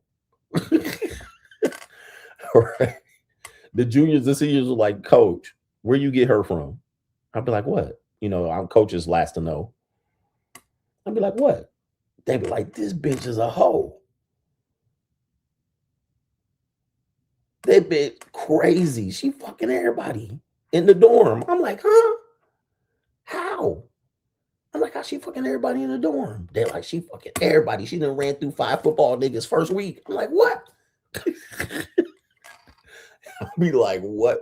I remember one year I recruited like 6 or 7 freshmen. You know, we was about to fucking win no games. All right, but I was cleaning the house and revamping, and I brought in like an ungodly amount of freshmen. Man, 3 of them had to get, 2 of them went sent back home before the end of the semester. One was a black girl and one was a Filipina. They said them bitches got ran through. I was like, shit. Them bitches was an ineligible, ruined reputation. They couldn't even focus on basketball. All right, somebody said TLA in here. He needs to do like Chris Brown and file paternity action in Texas and put himself on child support. Shout out to the lead attorney. All right. Since the lead is in here, that means I'm doing a long ass show like the lead attorney does. All right. But yeah, man. And somebody said, was I next? Nah, man. I didn't want to fuck I never really wanted to fuck my players like that. Because once you do that, you can't coach them. All right. I know coaches that have done that. You cannot coach your team if you fuck the players. Like you can barely coach your team if you fuck the girls on campus. Because right, let's just say you just like, you know, because not to say I've ever done anything like this. Everything I say is alleged. But you know, girls on the other team were fair game. Like you're coaching out of college, and the volleyball girls, the track girls, and there'll be girls from other team and girls that are managers for the other team. They would fuck with the coaches. If your players found out that you fuck with the other players, it's over, bro. And they barely could handle it if you was messing with some other student. They could barely handle that. All right, because they're like, they see you as a they're friends, because their friends would be like, I'll fuck your coach. Right? They like that'll happen. All right, you coaching the girls team, and then her friends will be like, all right, well, he can't fuck you, but he can fuck me. So yeah, when women get jealous, it's a wrap, bro. You don't want that type of energy on your team where players got to worry about you fucking their friends and fucking other girls on other teams. Like you don't want that energy. You don't want that energy, because those women start picking sides. Yep. Some girls are very innocent and they find out and they're appalled. They're like, whoa. They go in there and talk to the athletic director, or they tell their parent. They're like, coach is fucking the freshman manager. They can't handle it. Because that they see you as different. You're an elevated person. And when you're in that elevated position, this is what people don't realize. Going back to the Michigan coach, when you're in an elevated position, you literally got to act like you're off limits to these people, because you've been selected and picked to be a leader. Sometimes when you're a leader, you want to feel like you're like the people. This is why I have that persona. I'm the king of kings, because I'm elevated. Once people feel like you're a part of them, they're not going to respect you. So you're in a position of power, but you're like, but I'm cool. I relate to them. You can get only so far in the relating to them, but you're still in a position of authority and power. So you can't cross lines, even though you'll be like, but they cool with it. And we talk about it. And they know I mess around with other girls but so is the sophomore friend from the dorm. That they wouldn't mind about that. Yeah, they will. They can't handle it. Especially women, they can't handle it. That's a line that they're like, whoa, you're like a father figure, a paternal figure, a leader. You're like a principal. You're like a teacher. They're like, that shouldn't happen. It destroys them. It actually ruins them. It traumatizes them, and they don't know what to do with it. They got to tell somebody, wow, this is happening, especially then some people still think it's illegal. Okay. You even still have people today that would think that relationship would be illegal, and it's not, but that's how they're going to react to it. That got to be some sort of crime. This got to be a crime, but they're young. They don't know any different. So you're really going to ruin your relationship with your team, and it's going to be uncoachable at that point. You're never going to correct it. This is why Michigan had to get rid of that nigga coach. All right. For doing that, you cannot coach young men and fuck young women that they have access to. You can't. Because those guys, although they may know you're fucking her, they still look at that woman as a woman they should be fucking. Because they'll be around hanging out at the office with her and flirting with her, and she'll be going back flirting with them. And she's close to their age. I think she was 24. Maybe those players are 22, 23. They trying to fuck her. And then they find out you fucking on her. And you fucking her in the office, and you fucking on her in the car, and you fucking on her in the team locker room, and then in the hotels when y'all traveling. Players gonna be like, man, we can't listen to this nigga. We can't listen to this nigga, man, because all they're gonna see is when you get up there and you start getting on your high horse and teaching them lessons. All they're gonna look at you is you fucking the 24-year-old manager, assistant. They ain't listening to you, nigga. They ain't listening to you. You're up there trying to give them the rah-rah and the do it for the Gipper, win one for the Gipper. All right, you trying to give them the rah-rah speech and shit, and you the good moral thing to do and how to live right and say your prayers and eat your vitamins. And nigga, they looking at you like you a fraud ass nigga. Nah, bro, we ain't listening to that shit. We know you fucking the blonde chick. So now you have a problem with now boosting the morale of your team because of your dick discipline is fucked up. You're a leader, and you have to act like a leader. That's why I tell your ass, go to the junior college, nigga, do your shit in silence and violence. Okay, but when you get a leadership capacity, you cannot even, oh man, the dudes will be cool with it. They'll think I'm cool because I'm fucking, nah, they ain't gonna think, some will, most people won't. They're gonna be like, nah, that ain't right. And don't let them tell their parents or boosters or alumni it's a wrap. It's a wrap. Because they'll tell a college professor that's a big supporter in the psychology department, and that person to get wind of it, it's a wrap. Okay, they coming to blow that shit up, especially if they hate the athletic program. Okay. See, no government name says women get nastier when traveling. He says, I think that's why they're always talking about it.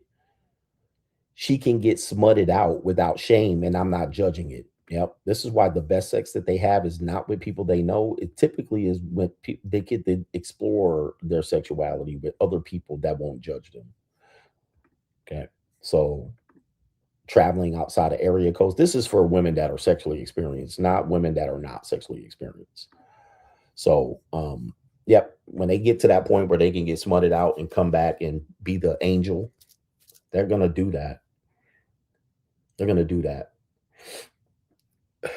All right. Anyway, I think I got everybody, man. Shout out to y'all. I'm gonna go ahead and take a nap.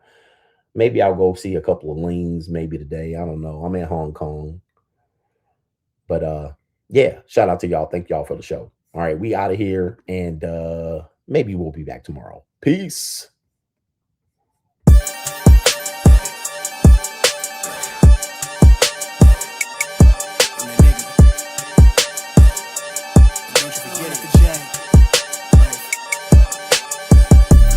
Vibe blowing up the jack, got the loud jumping up the bag. Everything I'm on slack. Everything I do is got the bands jumping up the bag. Vibe blowing up my jack, got the loud jumping up the bag. Everything I'm on slack. Everything I do is got the bands jumping up the bag. Another milestone, look at that. Paper boy on my paper route till I'm 6 down on my back. I'm an old soul like my dad. My old girl still a fan. Yo girl at the live show, so don't act like I ain't the man. I'm kicking my feet up, get frank like Aretha. I'm calm, but I'm teed up, just flip me a stack. The re-up just doubled up off of the muscle, I stuck to the task. They see me, I'm troubled, I'm bubbling up till it's stuck, and they want me to stay where I'm at. I'm good everywhere that I'm stepping, my presence is crucial. You know that this shit not on trend. On a big wave, I'm controlling the tide. Snake eyes when you rolling the dice. So with the stakes inside, I could never take another nigga advice. They can't reach the sky, I'm aiming up high. I just wanna know what it's like. Y'all know what it's like, I come from outside of this. Out the quicksand, I'm the big man, doing big things. Cop a big change, up a state lines, doing stage dives on cam. It ain't no limit to my vision. Check the temp, I'm on fire with it. Got the bands jumping out the bag, Prosecco on ice. I'm nobody nice, but run up a check. Demand my respect. I'm doing the most, I never quit. They want me to quit. I'm good as it come, I'm good as it gets. Vibe blowing up.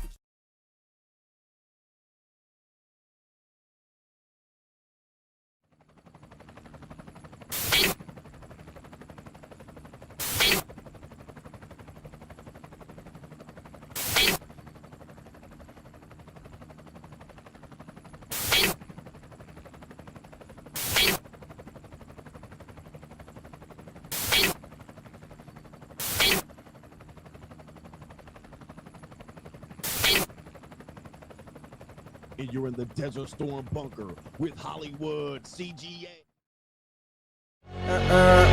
Yeah. Legends ain't born, they built from the grind. From benches to banners, we sharpen the mind. We sharpen the sword and promise and swore that we going hard and leaving it all on the floor. Hey, yeah, we going hard and leaving it all on the floor. Hey, yeah, we going hard and leaving it all on the floor. Legends ain't born, they built from the grind. From benches to banners, we sharpen the mind. We sharpen the sword and promise and swore that we going hard and leaving it all on the floor.